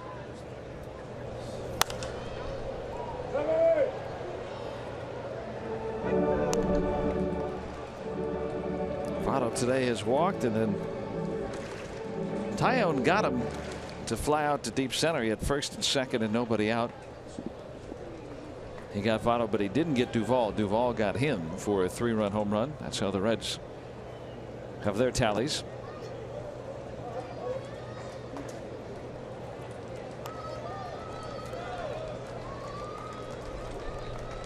And so in this situation, we'll see where or how Tyone attacks Votto. Votto is such a good 2-strike hitter. Out to deep left center. And McCutcheon with the first out. Reds leadoff man gone here in the 5th. All right, let's go out to Twitter, and we got a question by Colby for you, Rock. Rock, are you a P. Diddy historian? Hashtag curious. I don't know. I couldn't tell you one song that P. Diddy sings. Been around the world, nah, yeah, yeah. He used to take all the hits from the 80s and make hits out of them. He even told us that in one of his lyrics. Duvall deep to left. And Joyce gets the second out. I don't doubt for a moment that he's a musical genius. Now he was a very good producer, Notorious B.I.G. He was his right-hand man. Then he started to get on some of his tracks, and then when Biggie died, then he took over kind of and produced the last of the tracks that were already voiced. Then he moved forward to kind of have his own breakout career, and he had his own moved out from there. Crew. Who's his crew? I know you mentioned some folks. Well, I said Mace because in the late 90s he had this guy named Mason Bether, I think was his name, and he was trying to bring him up. But I've lost track of the Diddy era. Is kind of I was more of the Puff Daddy era. And I just heard somebody talking about it, and that they were bringing everybody back, and so I looked it up to see if they were here. That's the only reason I knew about any of it. Phillips deep to left. Oh, and Joyce, did he trap it? No, he did. He trapped it, and it's a live ball, and Phillips is in at second. He almost made a spectacular play. I think it must have hit off his glove, then the wall, and then the barehanded grab is what it looked like watching it live. We have some wind blowing out that way, and I think that helped that particular ball carry a little deeper than I think Matt Joyce expected. And so his back to the infield off the palm of the glove. Oh, he trapped it. Trapped it against the wall. I like him trying to sell it, though. Replay has eyes, though, but at least try to get the call for an out. Almost had it. Yeah. Oh. 3 hard-hit balls deep to the outfield off Tyone here in the 5th. Phillips picks up double number 31.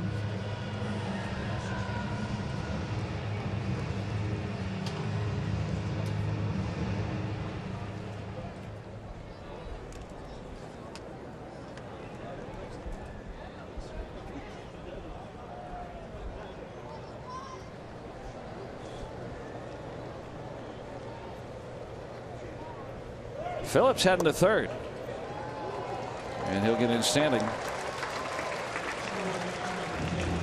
10th steal for Mr. Phillips. Yeah, so when I looked up the tour to see who all was going to come to Cincy, as Cervelli doesn't bother to throw. That's why I knew about Mace and Lil Kim. Faith Evans, Mario Winans? Yeah. 112. No, 112. Is that a human? It's a group. This is more some R&B in there too. Total? Yeah, total. Yeah. This is R&B rap. So that's a different group. Total. Yes. Yeah. Carl Thomas. I love Carl Thomas. He's one of my favorite. Locks. Locks, all right. Carl Thomas is one of my favorite R&B singers. French Montana. I don't know French Montana. It's the first one I don't know, so I would have enjoyed that very much. We'll be here at the ballpark. I enjoy that even more. They'll still be going when we're done. We just got to head on over. Okay. Sneak in. I'm buying. 7-3, Pirates lead after 5.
Looks like he might be through 5 innings today. 7-3.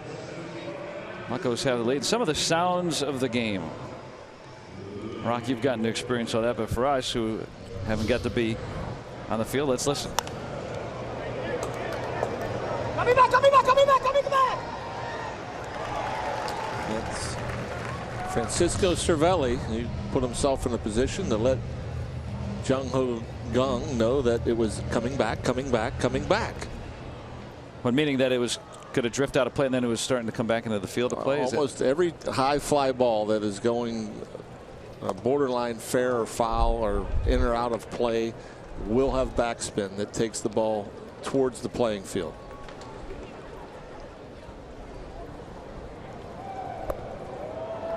Not the case for, you know, like a long fly ball down the line. Most of them have topspin, but you know, the high flies that get on either first or third base side or behind home plate, there is backspin that brings it closer. The biggest, probably the ones that come back the most are the pop-ups behind home plate. Is that why you see catchers try to stay behind the ball as it gets popped up? Always stay behind it. That's a fair ball. And so that happened to Josh Bell last night in the 10th inning. 2-3 putout. Leadoff man gone in the 6th, and on the latest Inside Pirates baseball, meet the PNC Park usher who helps guests find more than just their seats. Plus Andrew McCutchen slugging his way past some of the Pirates' biggest home run hitters. That and more coming up on Inside Pirates baseball, presented by Allegheny Health Network today after postgame here on Root Sports.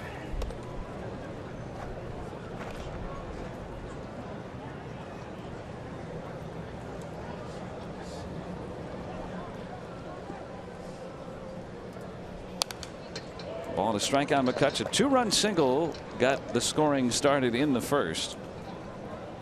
Pirates collected 4 runs in that first inning. A 36 pitch inning for DeSclafani, who lasted just 4 innings today.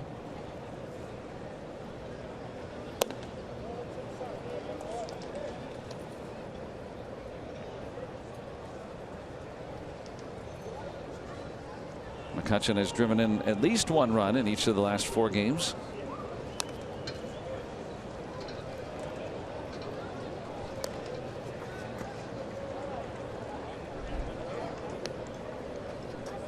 And Jared Hughes probably going to come in next as Taillon got hugs. Meaning he'll probably be done after 5 today.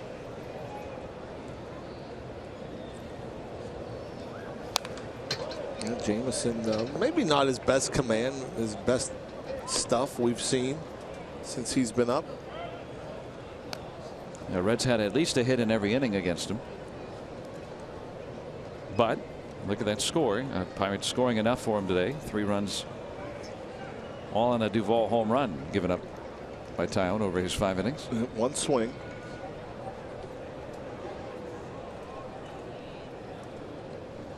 Stranded is 6 runners for the Reds.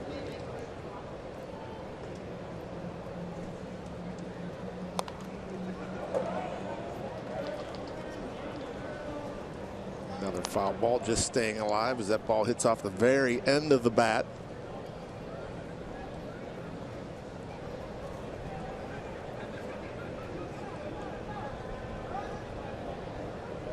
Sampson's 2-2.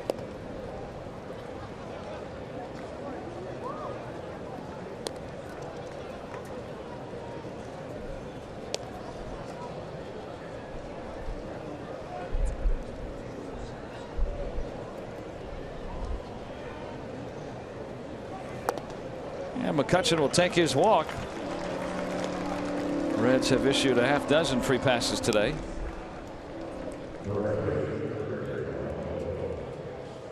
You think that's probably more frustrating than anything for a pitching coach and a manager, the walks, especially in this ballpark, is Reds giving up so many home runs, so many long balls. Their bullpen more long balls than any other team in history. And you add to it a free pass here and there. Somebody connects. Yeah, 3 of the walks have come around to score. And because the 1 intentional walk that they issued, Taillon ended up driving in a run. That was another walk, Cervelli, that came around to score. Yeah, the Reds are going to probably break the all-time record for allowing the most home runs as an entire pitching staff. And like you said, Rock, the bullpen's already done that.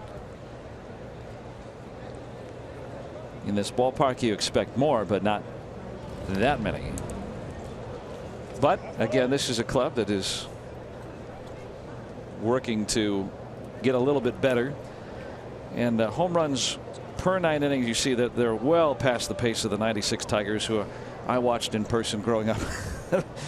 Were not very good. The Reds pitching staff has a lot of promising young arms, though, on this group, and you're going to see them improve. It's just, will it be a steady improvement or will it be a fast improvement? And I think that's what the Reds are hoping for, the latter. Yeah.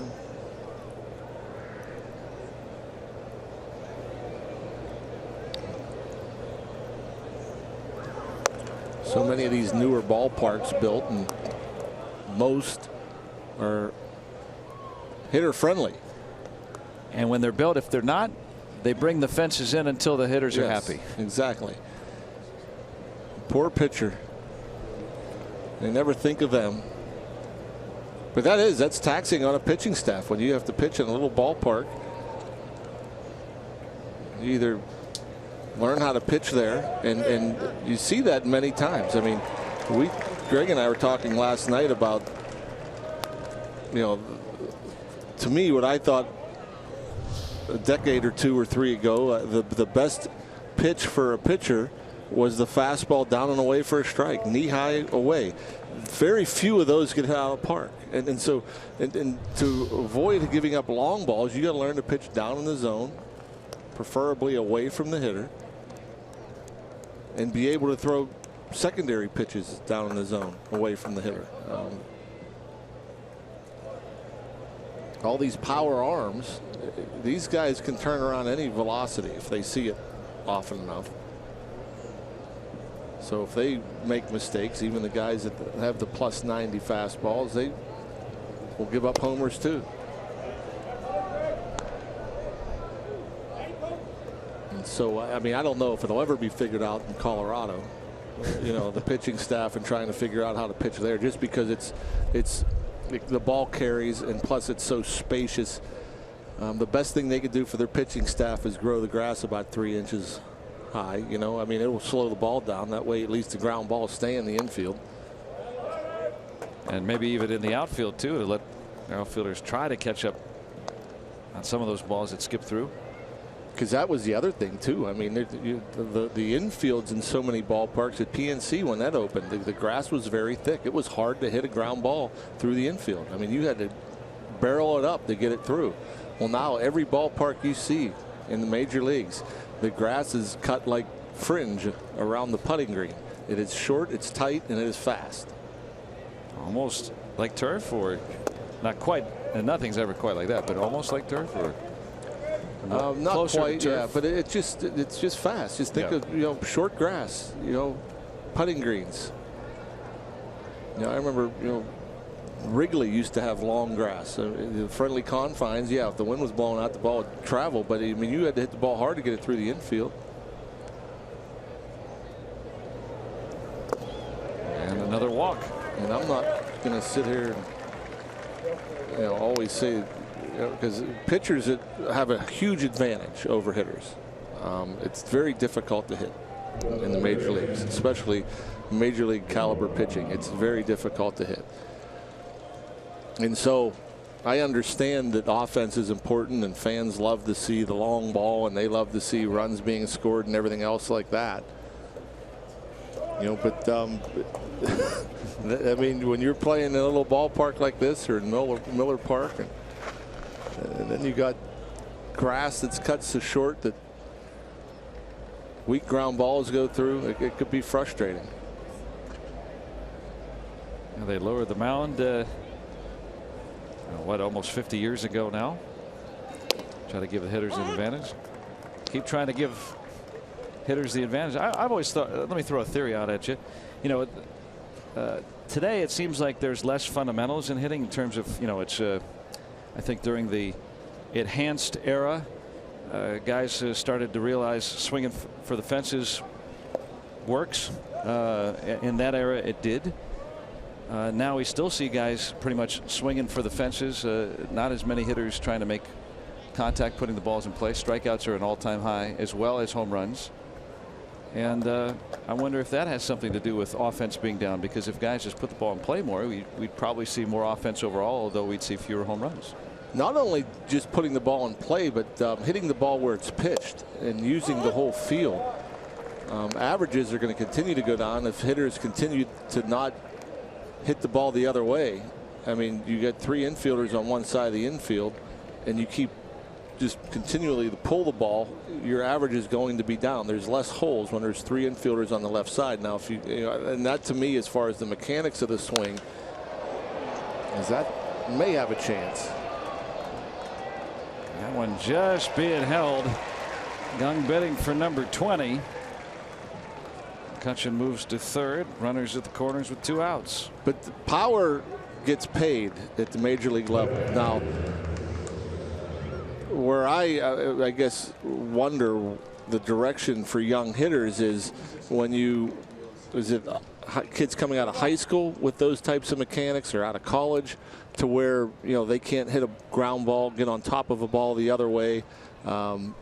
Because to me, that's the crazy thing about the shifts and everything else like that is, 20 years ago, before the big boom and the home runs, guys could hit the ball through the hole. Righty can hit a ball through the right side. Lefty can hit a ball through the left side. And now you see more lefties, I think, hitting the ball to the left side than you see righties hitting to the right side. And I don't know if that mentality starts as a young kid, to where I'm just going to lift and separate and try to pull everything in the air, to where my swing doesn't allow me to hit a ground ball the opposite way. Or if that's something that's taught in high school or in college, or I don't know at what point the mechanics of the swing, I don't know if the pro organizations are getting these players with these longer swings. I guess you would say, the mechanics aren't as great. You don't have the short swing that stays in the zone a long time. You have the guy that goes up there with the big swing and the swing and the miss. I don't know where that started. I don't know where that's coming from. But I know this, that you get paid a lot to hit the ball out of the ballpark. I mean, 30 swings out of 600 at bats is going to make you millions of dollars. And you were saying about batting average going down for the first time since the 05-06 offseason. Batting average actually went up in baseball. It had been going down for 10 straight years. But the home runs perhaps might be at an all-time high this year. But strikeouts are right there, strikeouts with them. So yeah, it used to be kind of embarrassing to strike out. It isn't any longer. Nobody. 100 strikeouts was a lot. Yeah. And now 200 is a lot. I think you mentioned David Freese about how a lot of hitters used to have that kind of closed stance. Out to left. Duvall can't get it. That's going to cost the Reds a run. Pirates lead 8-3. Yeah, I'm not sure how they are going to rule that one. I'm sure Cervelli wants a base hit. Is that ball like his last? Oh, I guess it was 2 at bats ago. He hit a one-hopper robbed by Brandon Phillips. That was just whiffed, and that will probably be ruled an error. Is.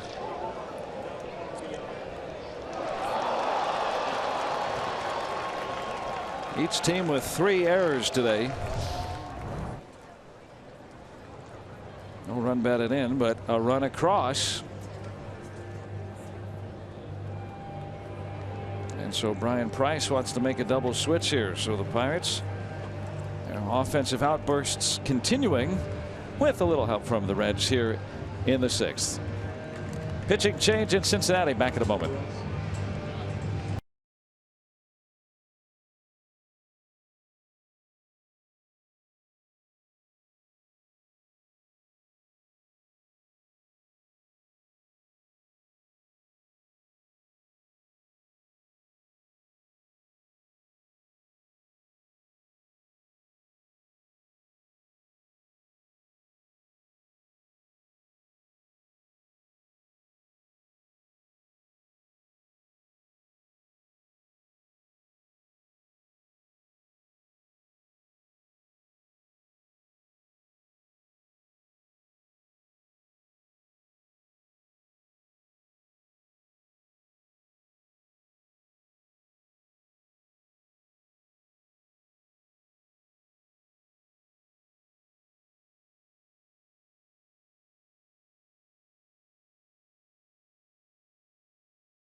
Well, Rock was talking offense a couple moments ago, and he's made what appears to be a seamless transition at the plate from AAA to the bigs.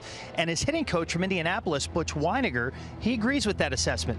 Now, Butch said there is no doubt in his head that he is in the right spot mentally to make this jump. Okay, he used the word tremendous to describe his work ethic and said he's very coachable. He said this year was the most time they've spent together, and he's really high on the Buccos rookie.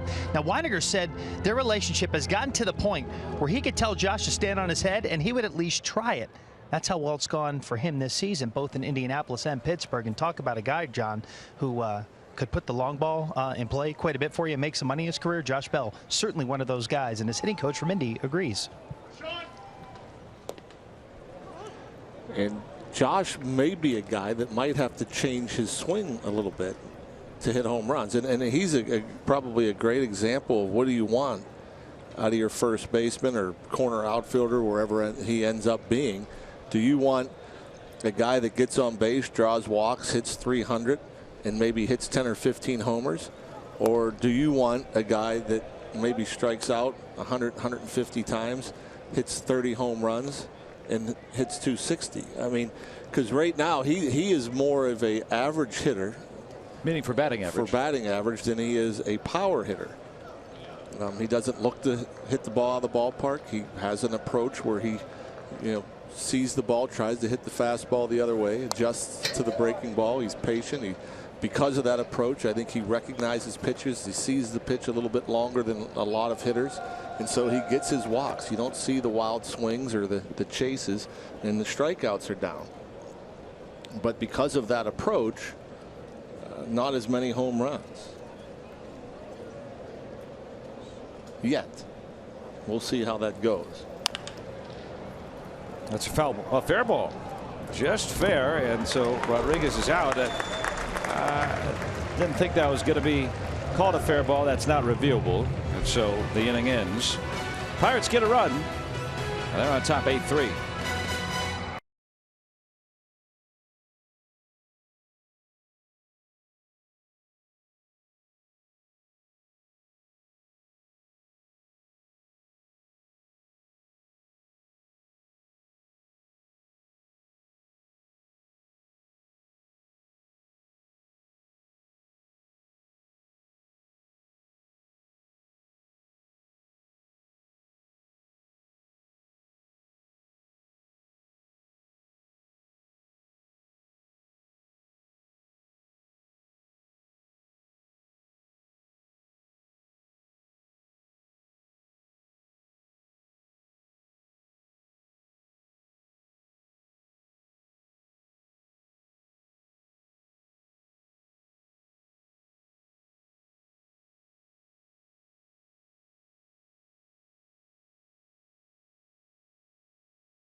Friday, as the Bucks will take on the Nationals at 7:05 on Friday. If you're one of the first 20,000 fans Friday through the gates, you receive a free Pirates t-shirt presented by Levin Furniture. Get your tickets now at pirates.com/free shirt Friday.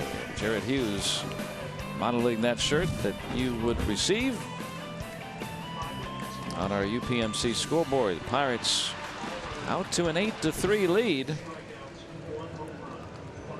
And that's Jared. An even 3 ERA in 58 appearances, covering 54 innings, 19 walks, 29 strikeouts. Sinker baller going to come at these Reds hitters, hoping for ground balls.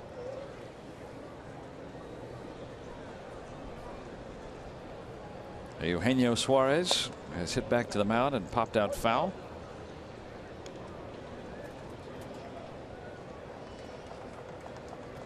Keeping the ball on the ground, always a good thing at this ballpark.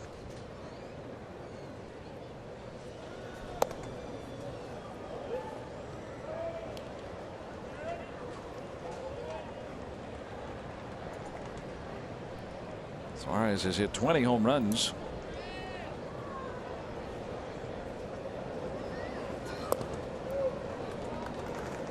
Boy, he is. That first one I thought was in there. He's been right around the zone, but he's down 3-0. I guess it did nick the zone. Second two not as close. 4-pitch walk.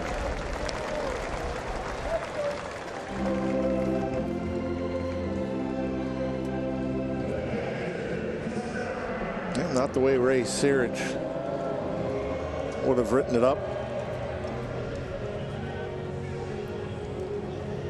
And Jared Hughes, oftentimes though, that sinker drops so much that he starts it into the hitter. A lot of times it looks like it's right there and down the middle of the plate, and that late movement sends it out of the zone. 5 straight wide ones from Hughes.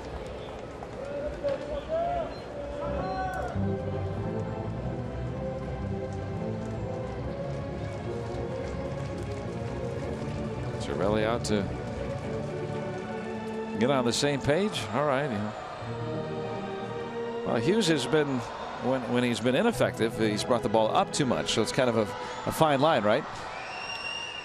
The more it's up in the zone, the straighter it gets. The more he's down in the zone, the more likely he's going to get the ground ball and the softer contact.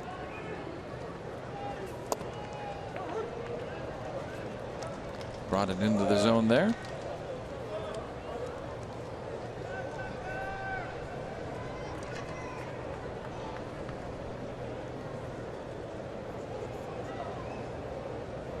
Working with a 5-run lead too, you know, even if something does get hit hard, you do have a little room for error. You definitely don't want to walk guys and allow them to get into the game because you are walking guys. You just make them swing the bat. We just talked about it. It's very difficult to hit major league pitching. Hitting is hard.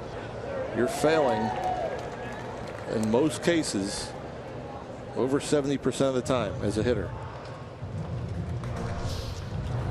You'll see the good 2-seam fastball there. Starts in the zone. It runs out of the zone. And Jared Hughes gets those chases.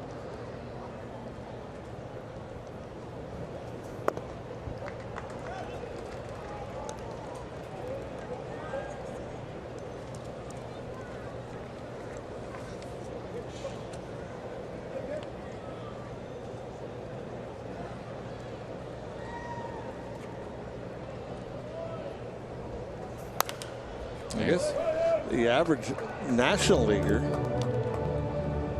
fails almost 75% of the time anymore. As you look at the average in National League teams collectively hit 253. And so, as you mentioned, strikeouts up, home runs up, averages, you know, 253 batting average considered the norm nowadays. That's an average. Base hit for Barnhart and 2 Reds aboard with no men out here in the 6th. So there's a situation where after the leadoff walk and the 5-run lead, holding the runner on at first base, that walk probably costs you 2 base runners, because if you well, assuming that he throws a strike to Suarez and gets him out, you're playing defensively straight up. Josh Bell, that would have been an easy ground ball for him to gobble up if he wasn't holding on the runner. Tyler Holt came in on the double switch. He's in the game in center.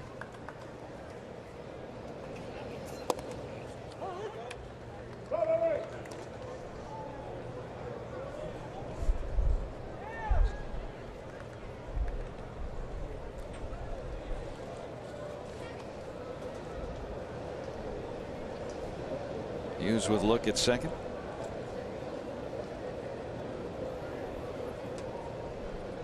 Well, the Reds have had a hit in every inning. Pirates have limited it to 1 hit, except for that 3-run third. The runners are going to move up here.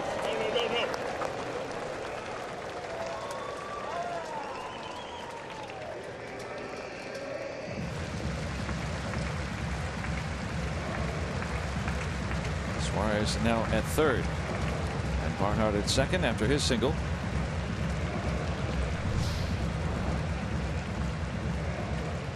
Just missing badly with the location. Holding on to that fastball too long.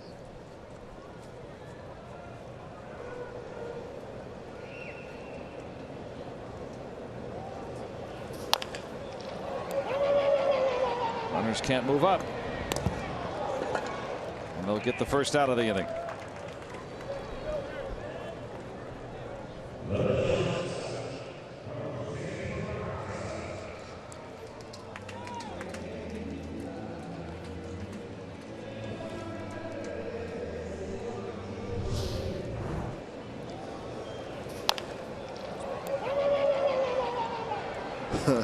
Francisco Cervelli.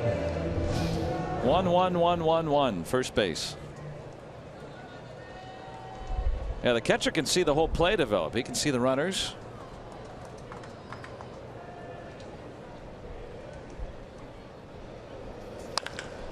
It'll help that pitcher out on a play like that. Yeah, with nobody out, no chance. You're down 5 runs, the Reds are, so there's no way they're going to try to score a run there. They kind of have to go station to station, be sure that they're going to be able to cross the plate without a play.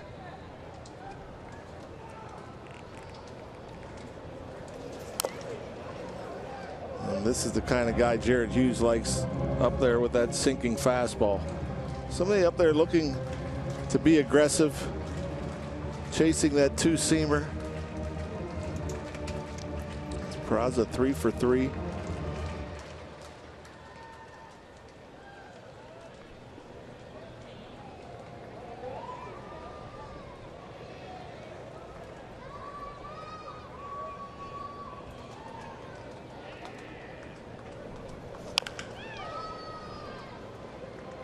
And Peraza coming into today 389 since being called up about a month ago. That doesn't include those 3 hits. There's a cool souvenir.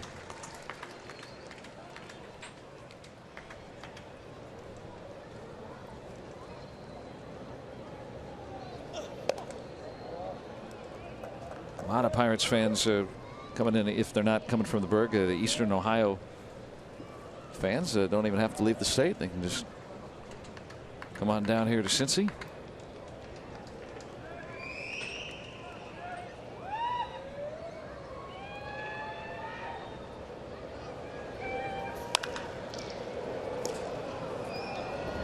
Play for the out, and an RBI for Peraza as Suarez scores. Pirates still doubling up the Reds. RBI 19 for Peraza.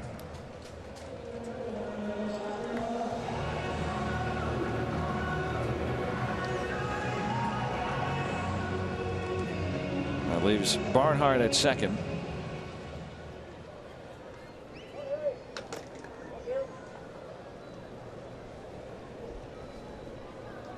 Hernan Iribarren.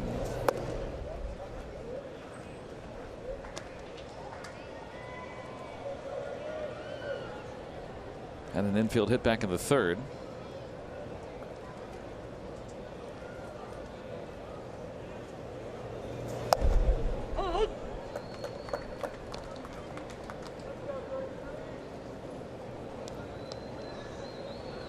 Native of Venezuela, age 32. Played briefly for the Brewers in 08 and 09. And then ever since minor league ball, he's continued to wait his time out in AAA. In the Texas system, Rockies, and with the Reds. A lot of winter ball in Venezuela. Finally getting rewarded with another opportunity.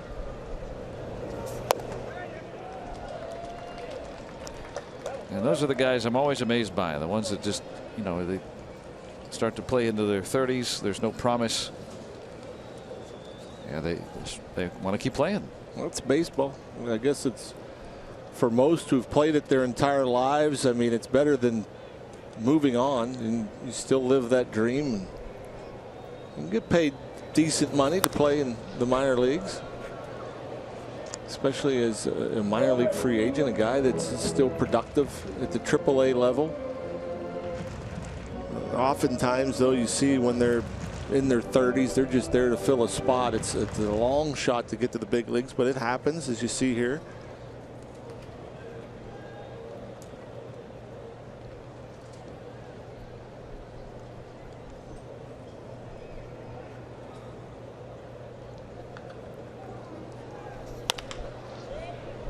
Rolled it over to Hansen. Reds get a run. Through 6. Pirates leading 8-4.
Music from Clutch coming to Stage AE October 1st on our UPMC scoreboard. Pirates lead the Reds 8-4. Abel de los Santos back out for a second inning of relief. Alan Hansen in his first start in the major leagues. Picked up his first run batted in.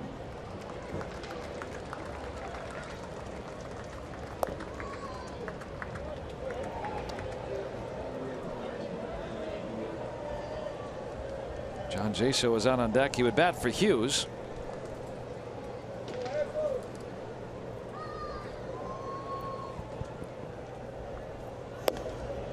Now 2-1 on Alan Hansen. There's Wade LeBlanc getting up. He would pick up for Hughes.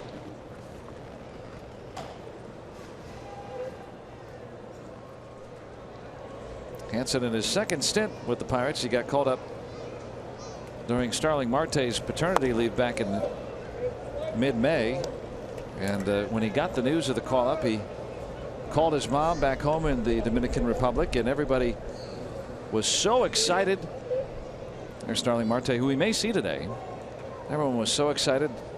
His mom was so excited they finally got the call that she hung up on him. Nice. He was wondering if everyone was okay. Called back, and sure enough, just a mistake. Another walk. Pirates have drawn 8 walks today.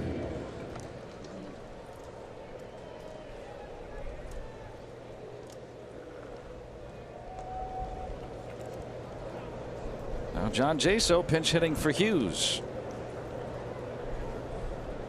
Hughes gave up a run in his inning.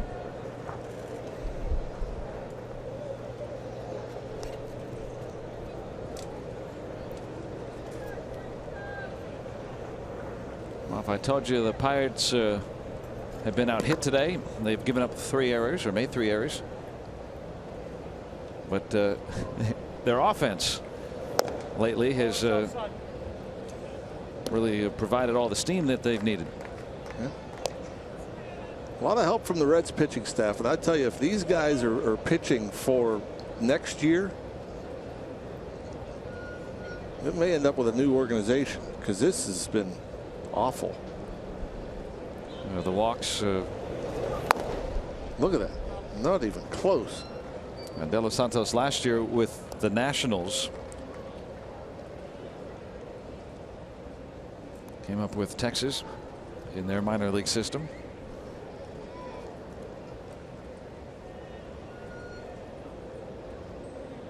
Pitched with Harrisburg, Syracuse, and the Pensacola Blue Wahoos this year.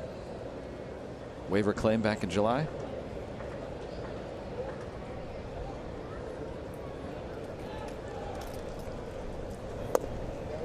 (3-0) on Jaso. I was going to give that a wahoo if it was in the strike zone. Well, Mac Jenkins has overseen a bit of a turnaround from this Reds pitching staff, which led to the dismissal of Mark Riggins, the pitching coach who began the year. But since September's come around, the Reds pitching staff has kind of sunken back to some of its previous spots. Don't quite have the depth. Hey, the most popular way to follow the race to the postseason, it was with MLB.com at bat. It's the #1 app for live baseball. You can enjoy game day and live game video highlights, statcasts, news, and more. Get MLB.com at bat for your favorite devices now.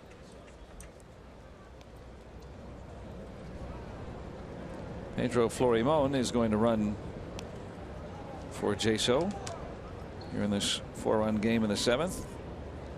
Want to make sure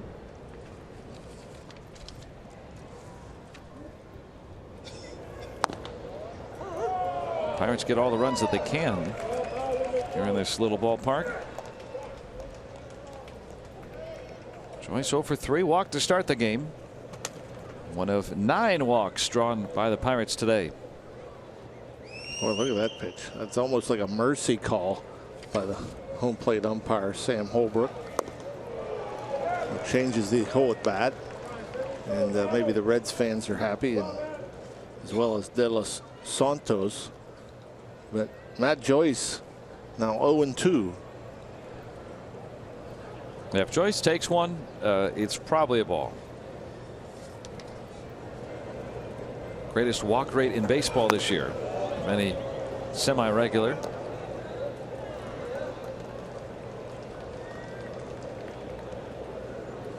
But struggling in terms of collecting the hits. That's been a little thin for him after having a great start. Maybe evening things out a little bit there. 2 wrongs make a right. Joyce down on strikes.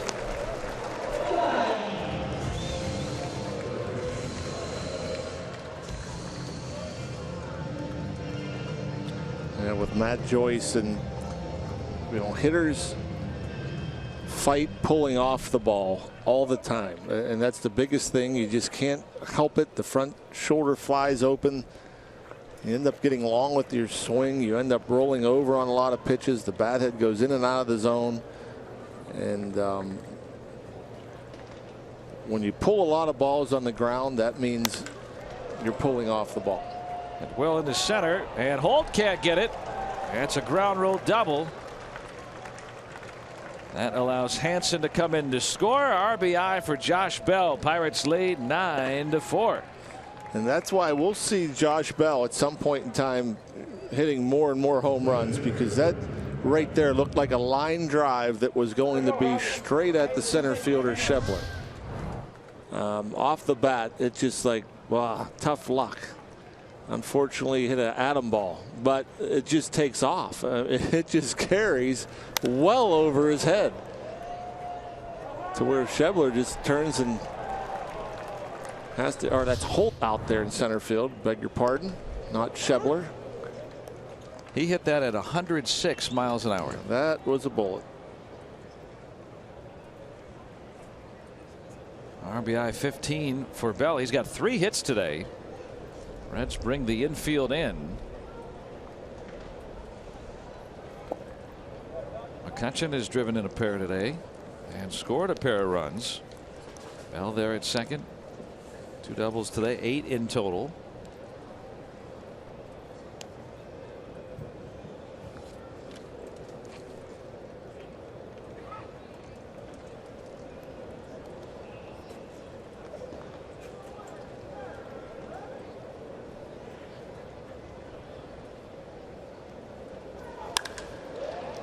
That one hit right out to center.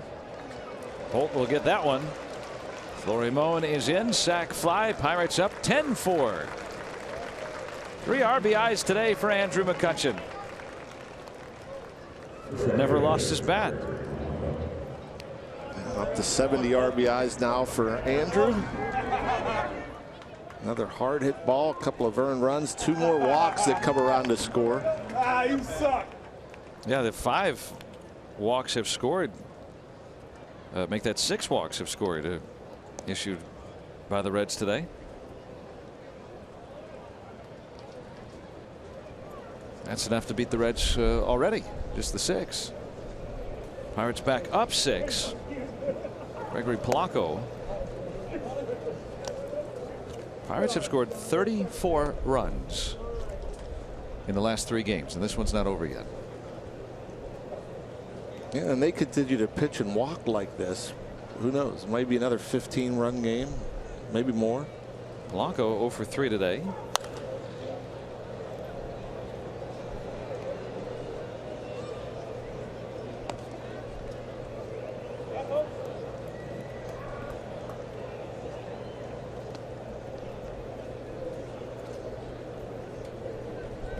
McCutchen having a great last few games. 3 RBIs today. Had one yesterday, 3 on Thursday, another one on Wednesday. So that's what, 8 in 4 games. Check swing, no swing, says Jerry Davis.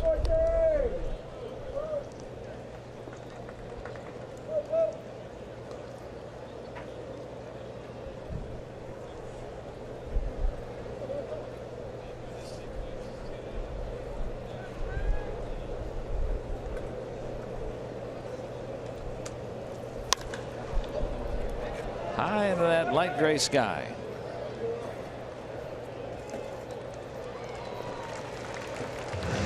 And the Pirates add 2 more. You deserve to stretch. 10-4.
Brought to you by the Chevy Silverado and your Western PA Chevy dealers.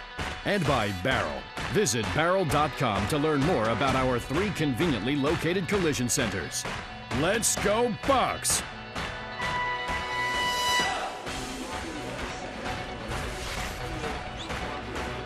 10-4. The Pirates hope it's over and out. A big lead here in Cincinnati in game one. Adam Frazier back in there. He's in left field now, taking over from Matt Joyce. Pedro Florimon stays in the game. He's at second base. David Freese now in at first base. And Wade LeBlanc, new Pirate, on the mound. 13th appearance. A 3-0 record. 4.33 ERA, 52 innings, 44 strikeouts, just 9 walks, 14 homers. Pitching with Seattle, in and out of their rotation. Pitched once for Tacoma in their playoffs.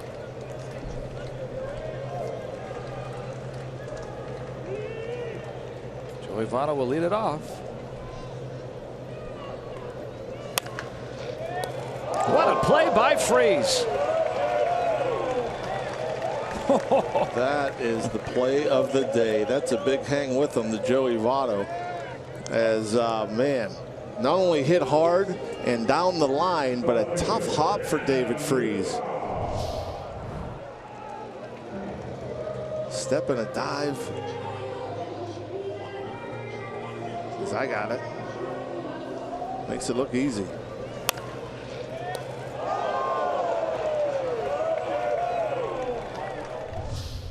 Remember, Freese had hardly ever played over at first base prior to this season, and didn't have, you know, an extended spring training to work over there either. He signed halfway through spring. He's just worked out at first every now and then, but some guys are very instinctive, and Freese has looked very good over there. Brought in for defense here in the later innings. Pays dividends immediately. Very easy for an infielder to move to first base, and so you don't need the reps, the time that, say, a former outfielder or former catcher is going to need over there. And you know, especially with David Freese, who's played so much, pretty much all his career at third base. It's just the other corner. The only difference is don't have to make as many throws, and you have to line up as a cutoff man a little more often. Sean Rodriguez has made that look seamless too, all that time playing over at first.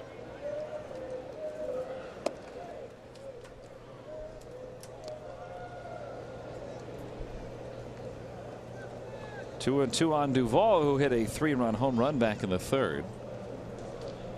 Those were the runs that Tyone allowed in his 5 innings. Hughes permitted one in his inning of work. And now LeBlanc, who strikes out Duvall for the second out.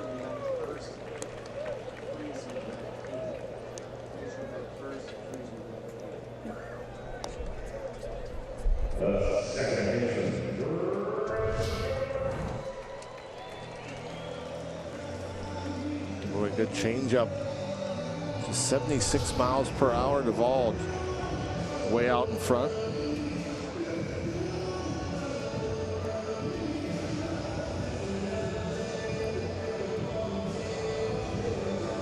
Two up, two down against him. Now, LeBlanc was in Seattle when he got the call that the Pirates had traded for him. His season's already over with the Tacoma after he had been outrighted to AAA. He and his family were gathered up, ready to go back home to Lake Charles, Louisiana. And just waiting on the flight, and instead he took a different route to the Pirates.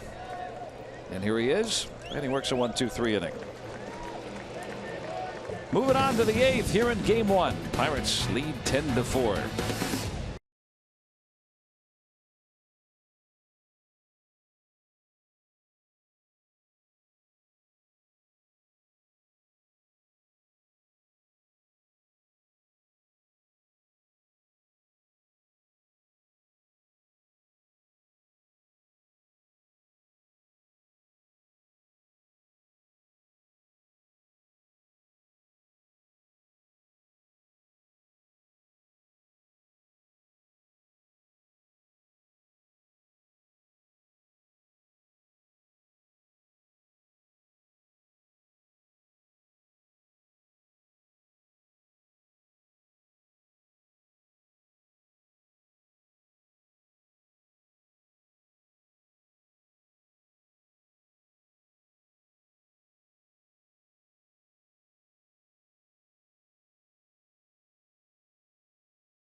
the authority of the Pittsburgh Pirates and may not be reproduced or retransmitted in any form. And the accounts and descriptions of this game may not be disseminated without the express written consent of the Pittsburgh Pirates.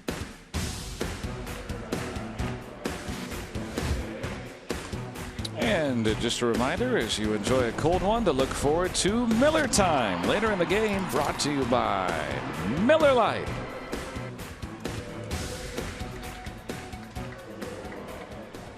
Why not on a late summer Saturday afternoon? A pair of baseball games we treat you to, and Pirates big bucks bats again here today, 10-4.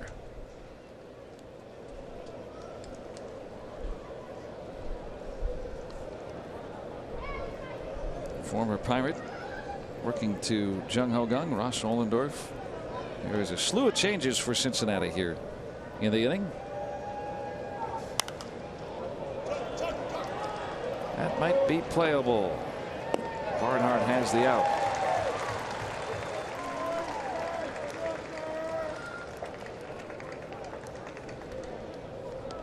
One pitch and one out. Steve Selski is in the game in right field.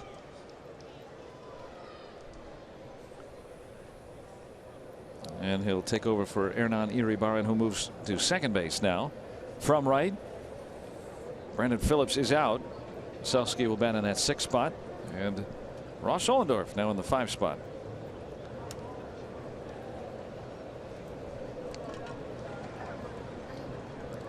Ollendorf 5-7, a 4.80 ERA, 13 homers allowed, and 60 innings of work.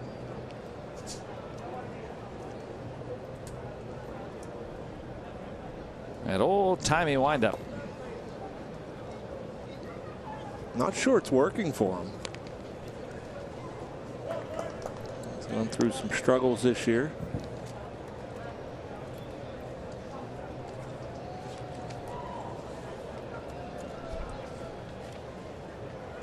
Brings those arms back. Pitchers of a half century ago, that's what you'd see a whole lot of, right? Maybe a little longer than that, 50s. Well, closing for a little while. Ollendorf picked up a couple of saves. Good man.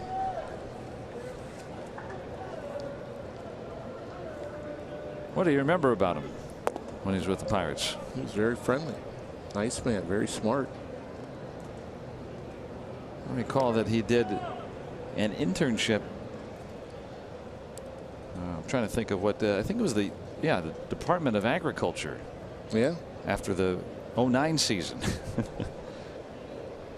Did research on animal traceability. I guess that's a pretty smart guy. Very smart. Cervelli toward the corner. He'll have extra bases.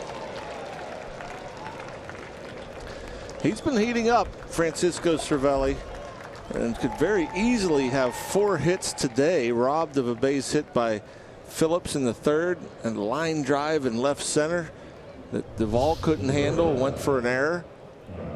But he takes this fastball that's out over the plate, hits it hard, his 4th hard hit ball, 2nd hit.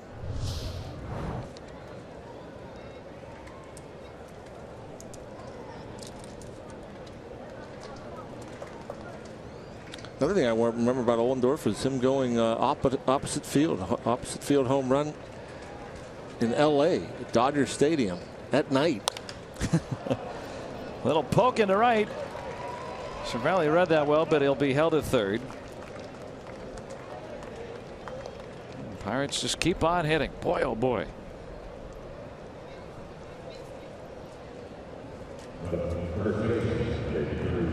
Base runners all over the place. 2 hits today for Rodriguez, who homered back in the 3rd.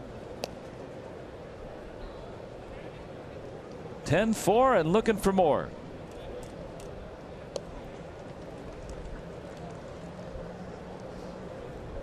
David Freese will get his first at bat. Came in for defense and certainly showed it.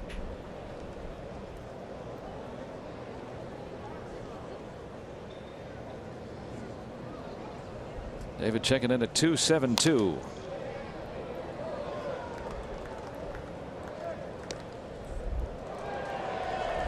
He's got 12 out of the park, 52 runs batted in.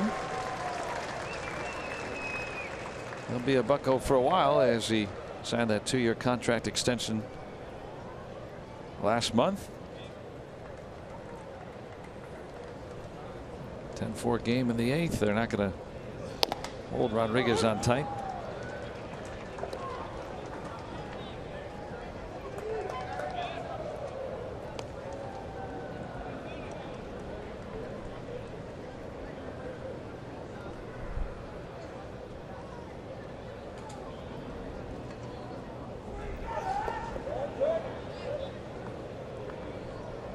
Well, now with runners on, the Ohlendorf, of course, as most pitchers do, they pitch without that windup, try to be quicker to home plate so you don't see that long drawback of the arms.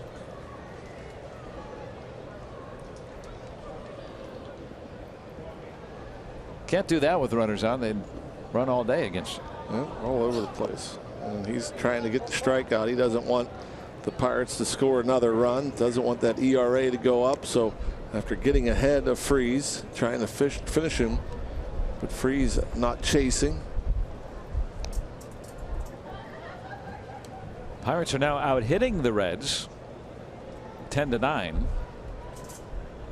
3 errors on either side of the ball.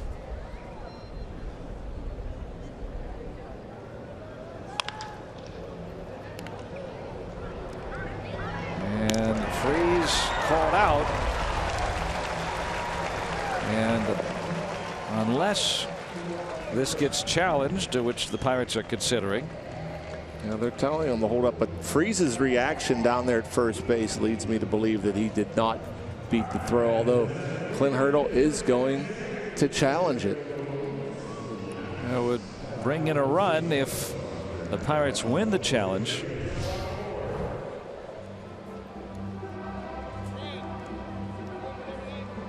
Very close.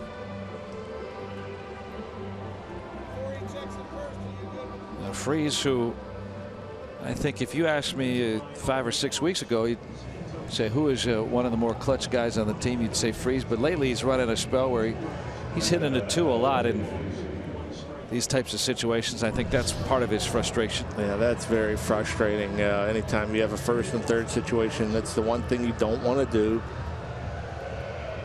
And the Reds are not televising this first game of the doubleheader, so the folks in New York are going to be limited in the options that they can see here. It's just our broadcast, so that's pretty much all that they're going to be able to look at. But there's enough to show that Freese arrived before the ball did, then Cervelli's run would count. Otherwise, it's a double play. The inning ends without that 11th run.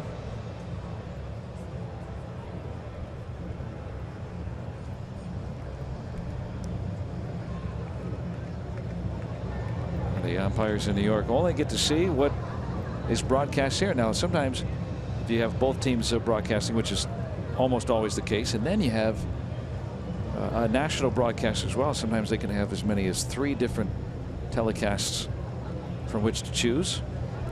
All the different available angles. More cameras. And then, of course, in the postseason, they use more cameras for each game. So that's why when there are reviews in the postseason, you see so many different angles because of the magnitude of the games. Production goes through a great expense to have so many different angles.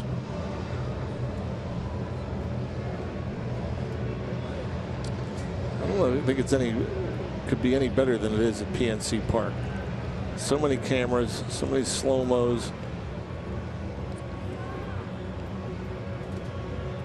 Kind of spoiled, Pirates are. Oh yeah. Fans of the Pirates. Yeah, we get to see everything. This is crazy. Well, they're going to take a long time. It is a very close play. I get on my soapbox for a second. I always think, and I'm in the minority in this, 90 seconds for a limit in the regular season. And if you can't find anything definitive in that time, then you say that it stands and you move forward. But the longer that this takes may be benefiting the Pirates here. Kutch is trying to get these guys to believe that he's safe. They can't figure out anything that says that Freese beat the throw, so it's a double play. And the Pirates don't score in the 8th, but they lead 10-4.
Pirates still have the lead. They're out of challenges now. Brian Price had a discussion with the umpires between innings. So is it? Let's see here. Well, Rodriguez. Nah, I can't see anything there. I don't know what Brian Price was talking about. He. And then we see Jerry Davis pointed second, and then show kind of a safe sign. Like, who was safe on that play? The run doesn't count. Of course it doesn't count. It's a force out double play, but Cervelli got something there. Man alive every day. He seems to he's not feeling good right now. And Potenziano out there very quickly. Assistant athletic trainer.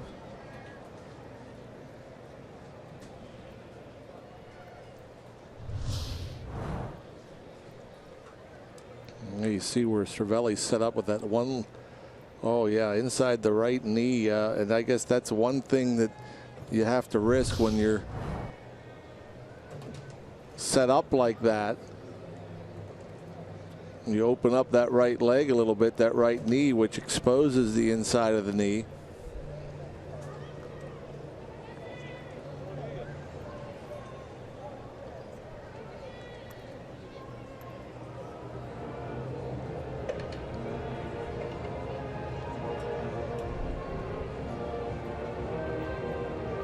And we were just getting a clarification on that challenge, is that Brian Price wanted to make sure he would be allowed to challenge at second base. The slide rule there on Rodriguez if indeed Freese was ruled safe beating out the relay. So that was why the safe call was indicated, meaning no violation or no challenge, I should say, at second base by Jerry Davis. Second basemen haven't made nowadays. Hardly ever see a takeout slide.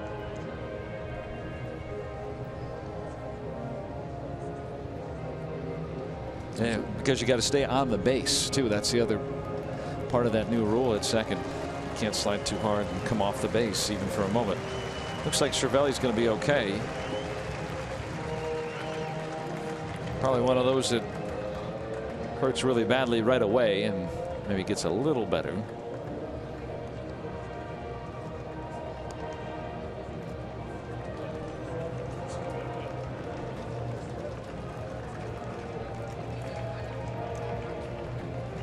He gets so many nicks and bumps back there. Catchers, yeah, that's no fun. All the catchers throughout the course of a year are going to get hit with so many foul tips and bats and who knows what else.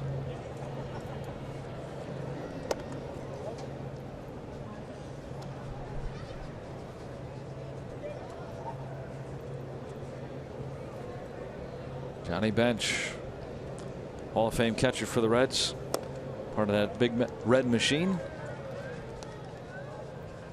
All his, I think every contemporary that I've ever spoken with says that he's the best catcher.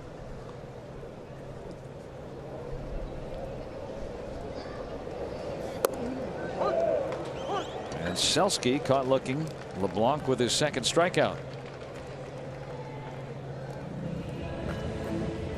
It's hard to find. You have in this day and age, you typically have an offensive catcher or a defensive catcher. Hard to find above average in both offense and defense. And obviously Johnny Bench was a great offensive player and a great defensive player.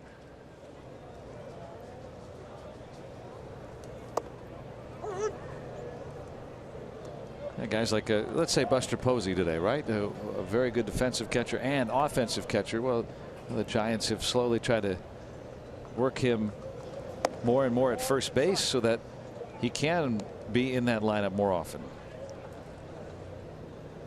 And when Yadier Molina was at his hitting peak, he's the rare guy these days that is able to catch so many games.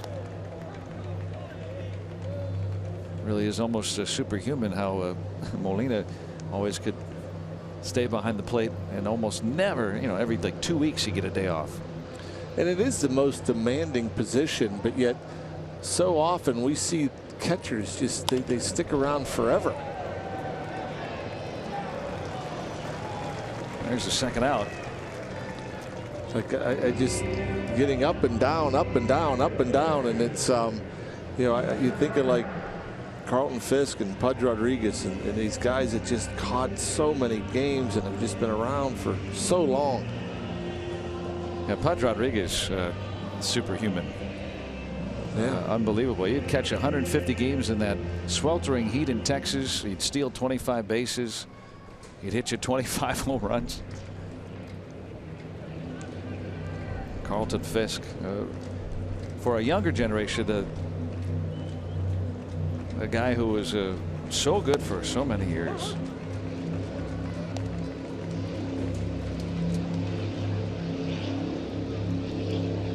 He caught into his 40s, did Fisk. Yeah.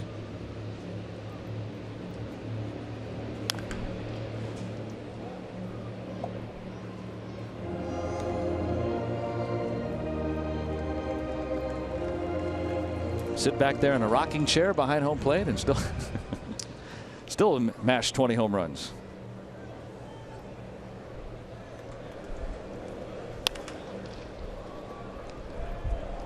Nice play to back up on that ball and get the out. Wade LeBlanc has retired the 6 Reds in order. Cervelli okay, and the Pirates lead by 6.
On Root Sports is brought to you by Kenny Ross, Total Confidence Pricing, and by Levin Furniture, the official furniture and mattress supplier to the Pittsburgh Pirates.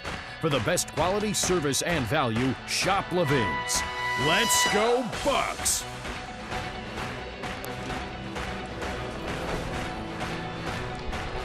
Bucks bats have been booming today. 10-4. Does Cervelli get a hug? Maybe he'll get an inning off. Always getting beaten up behind home plate there. Caught one inside the knee. Nice breezy day. It's really shaped up to become a pleasant afternoon here with some rain showers delaying us by just over an hour to start. And seeing some sunshine here. Pedro Florimon with a leadoff base hit. Can't stop, won't stop. Nicely done. Get up there. Pick you up a hit. Yeah, the weather forecast leading up to this doubleheader Saturday did not look good all week long. Didn't look good this morning.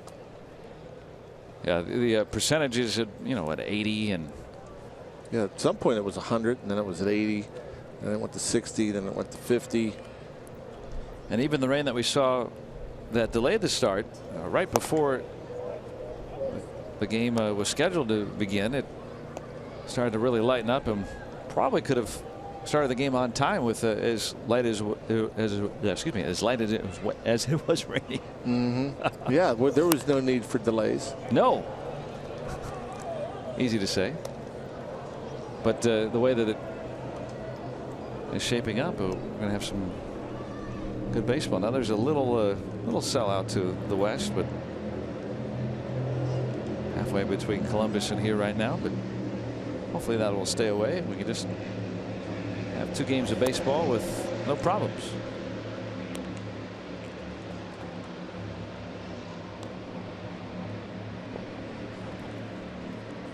Florimon with a hit. Adam Frazier was not available in the game yesterday after fouling a ball off his foot against the Phillies back on Thursday. Getting his first at bat today. Rookie hitting .337.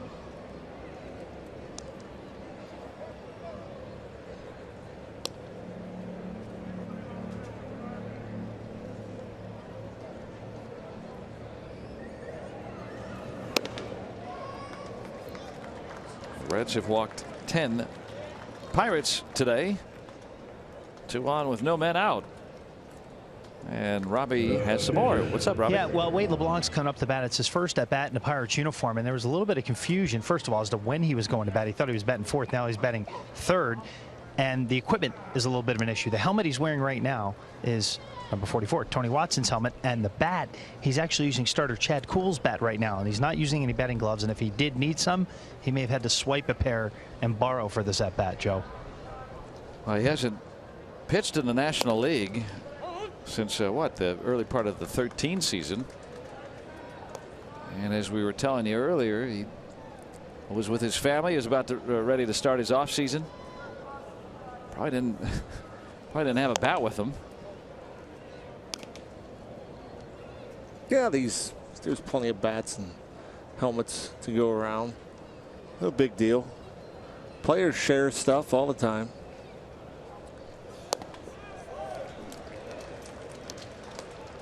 LeBlanc's a good hitter.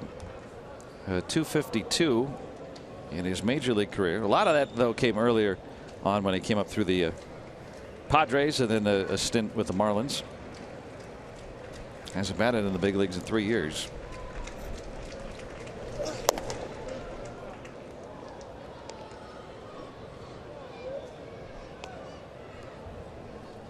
Out of Barbe High School, kind of a high school powerhouse in western Louisiana, Lake Charles. Got 2 on here with no men out. Pirates looking to add to this 10-4 lead.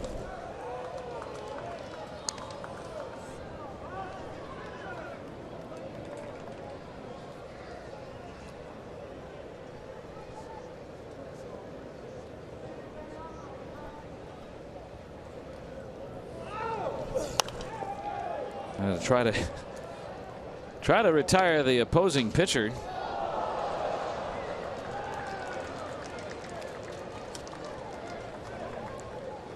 Reds have walked 10 today.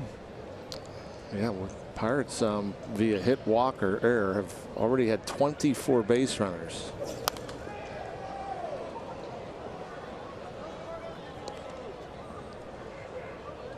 Two on there. Now the Reds have needed 189 pitches so far to get through this one, and they're still not done. How many? 189. 190.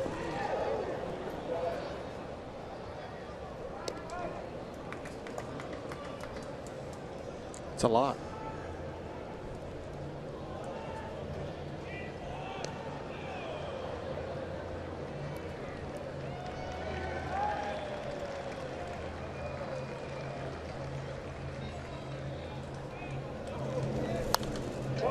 Well, LeBlanc told you he's had a good history.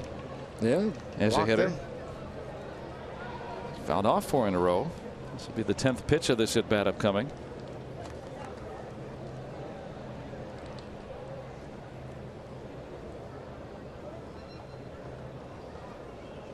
Most of these guys had never met Wade LeBlanc last week, and now he's up in a game in the 9th inning, working 10 pitches against Ohlendorf. First out.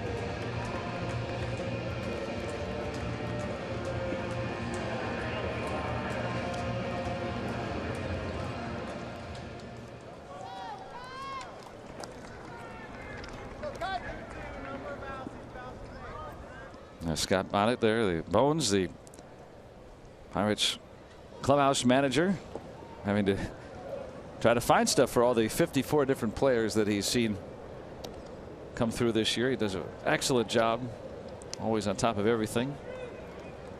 Yeah, I have to think that game time is one of the few times things slow down for Bones. And he's going to get this club ready for a quick game too. We're not going to have a lot of time before the 6:10 scheduled start in the nightcap. What do you do between games? You change shirts, try to, some guys probably want to take a shower if you get a little time, right? Eat. I know what you would do, but yeah. Well, that's what you do. You eat. And then if you're in the lineup, you get ready for a game. But the eating is the most important thing. I think I should get you a t-shirt that says that. Eating is the most important thing. Yeah, I mean, figure these guys probably had breakfast at 10 o'clock this morning. Yeah. Or so, you know, 10:30. It's 4:30 now. You know, maybe they had like an energy bar during the game, if anything. Yeah, refuel and get ready. Trevor Williams slated to start game 2, make his first big league start on the mound. I will assume that game 2 is going to start at the same time no matter what. I mean, we're plays it on a hop. We'll go around the horn to get 2. Hitting the walk, a man left. Pirates up 6 as we go to the bottom of the 9th.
We've got 2 games for you here today as Trevor Williams will make his first career start tonight in the nightcap. He'll be opposed by Reds lefty Brandon Finnegan. That ERA just north of 4. Join us for game 2 here from Great American Ballpark. It starts at 5:30 with Pirates pregame presented by WB Mason right here on Root Sports. Hey, Clint Hurdle can pick up a pair of wins today. Pirates going for their 3rd straight win. It'll be their longest string of victories since that sweep in Milwaukee at the end of August. Holt, Peraza, and Iribarren stand in the way of Wade LeBlanc. 6 up and 6 down against the Pirates lefty.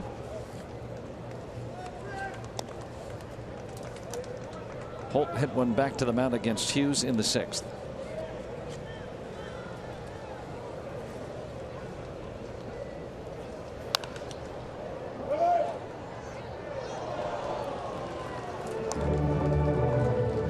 Always love to see these types of guys like LeBlanc that come up and can't throw a pitch 90 miles per hour, but can just locate and change speeds and can baffle hitters. Tie him up at 86.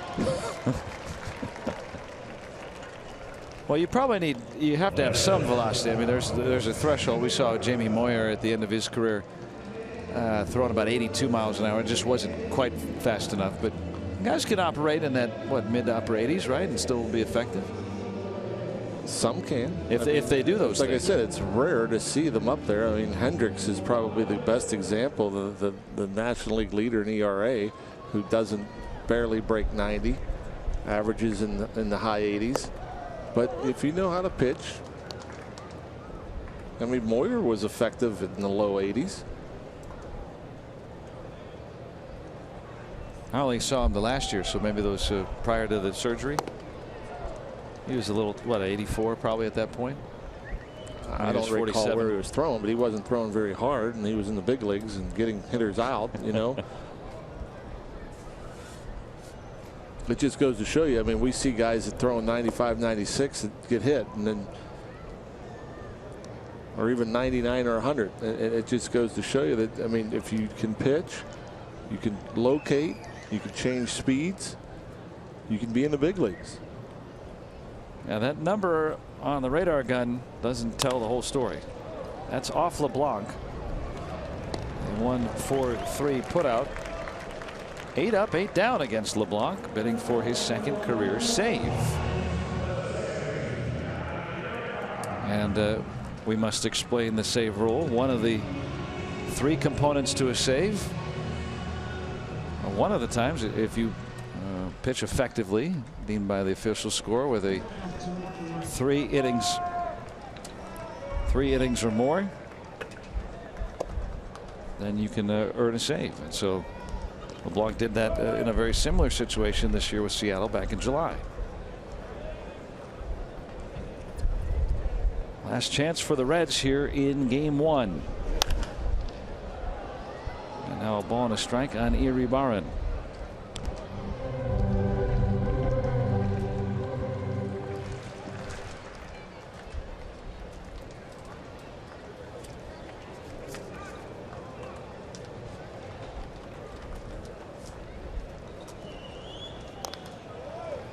A strike away from victory.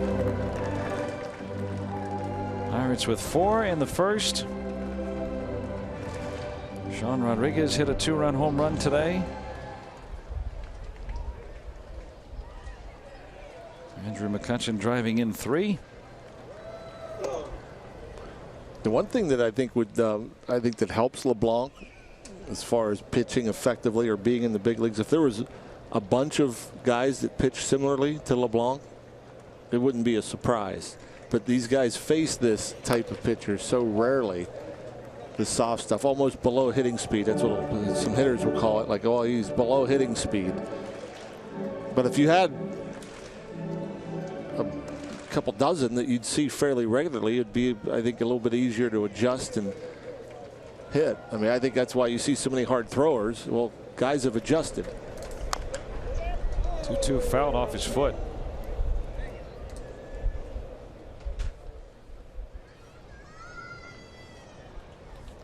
Yeah, 95's the norm these days.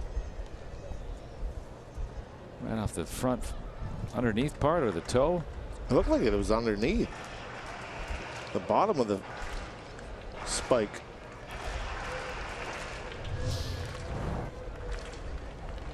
He'll hang in there though.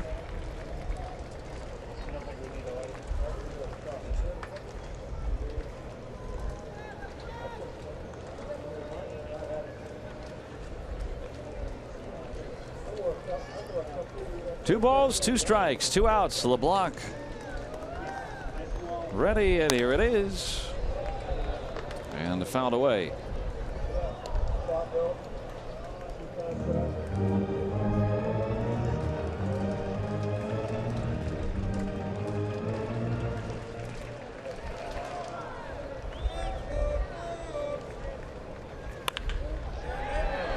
And that breaks up what was to be 3 perfect innings from LeBlanc.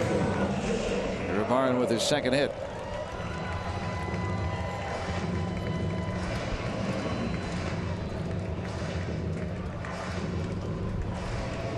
Two-out single for Cincinnati. Pirates putting up 10 today. Andrew McCutchen, 2-run single in the first. He drove in 3 today. Sean Rodriguez with his 15th home run. 2-run shot. Cervelli, RBI single in the first. Doubled today. Scored a couple of runs. Really scattered about most of the lineup today. They're hoping you wouldn't have to see Votto a second time. Josh Bell with 3 hits for the first time in his career.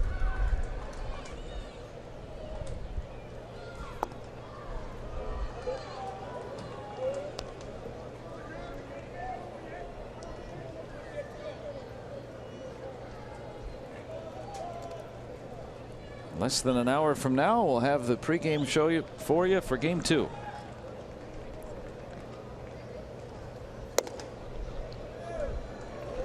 Guess that one was up. Awfully close from the catbird seat. That's a little up, yeah, indeed. Although the first one probably should have been in there.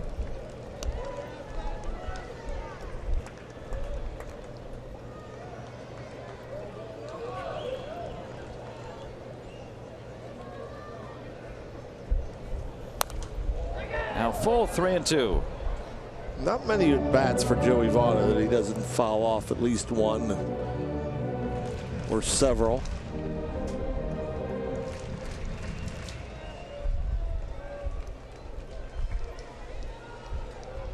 Getting ready to raise it.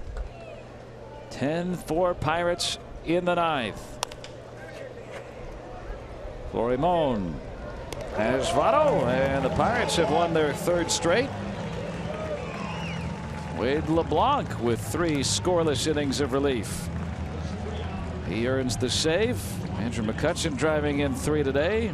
Rodriguez with another home run, making a winner out of Tyone. And the Pirates with a 10-4 victory here today. Coasting through it. Nice to get the early lead, the 4-0 lead. Then you had a couple on in the 3rd, and then the Reds pitching was not good. It was borderline awful. So that's a nice, easy victory. And Dan and Teak have the post-game show here for Game 1.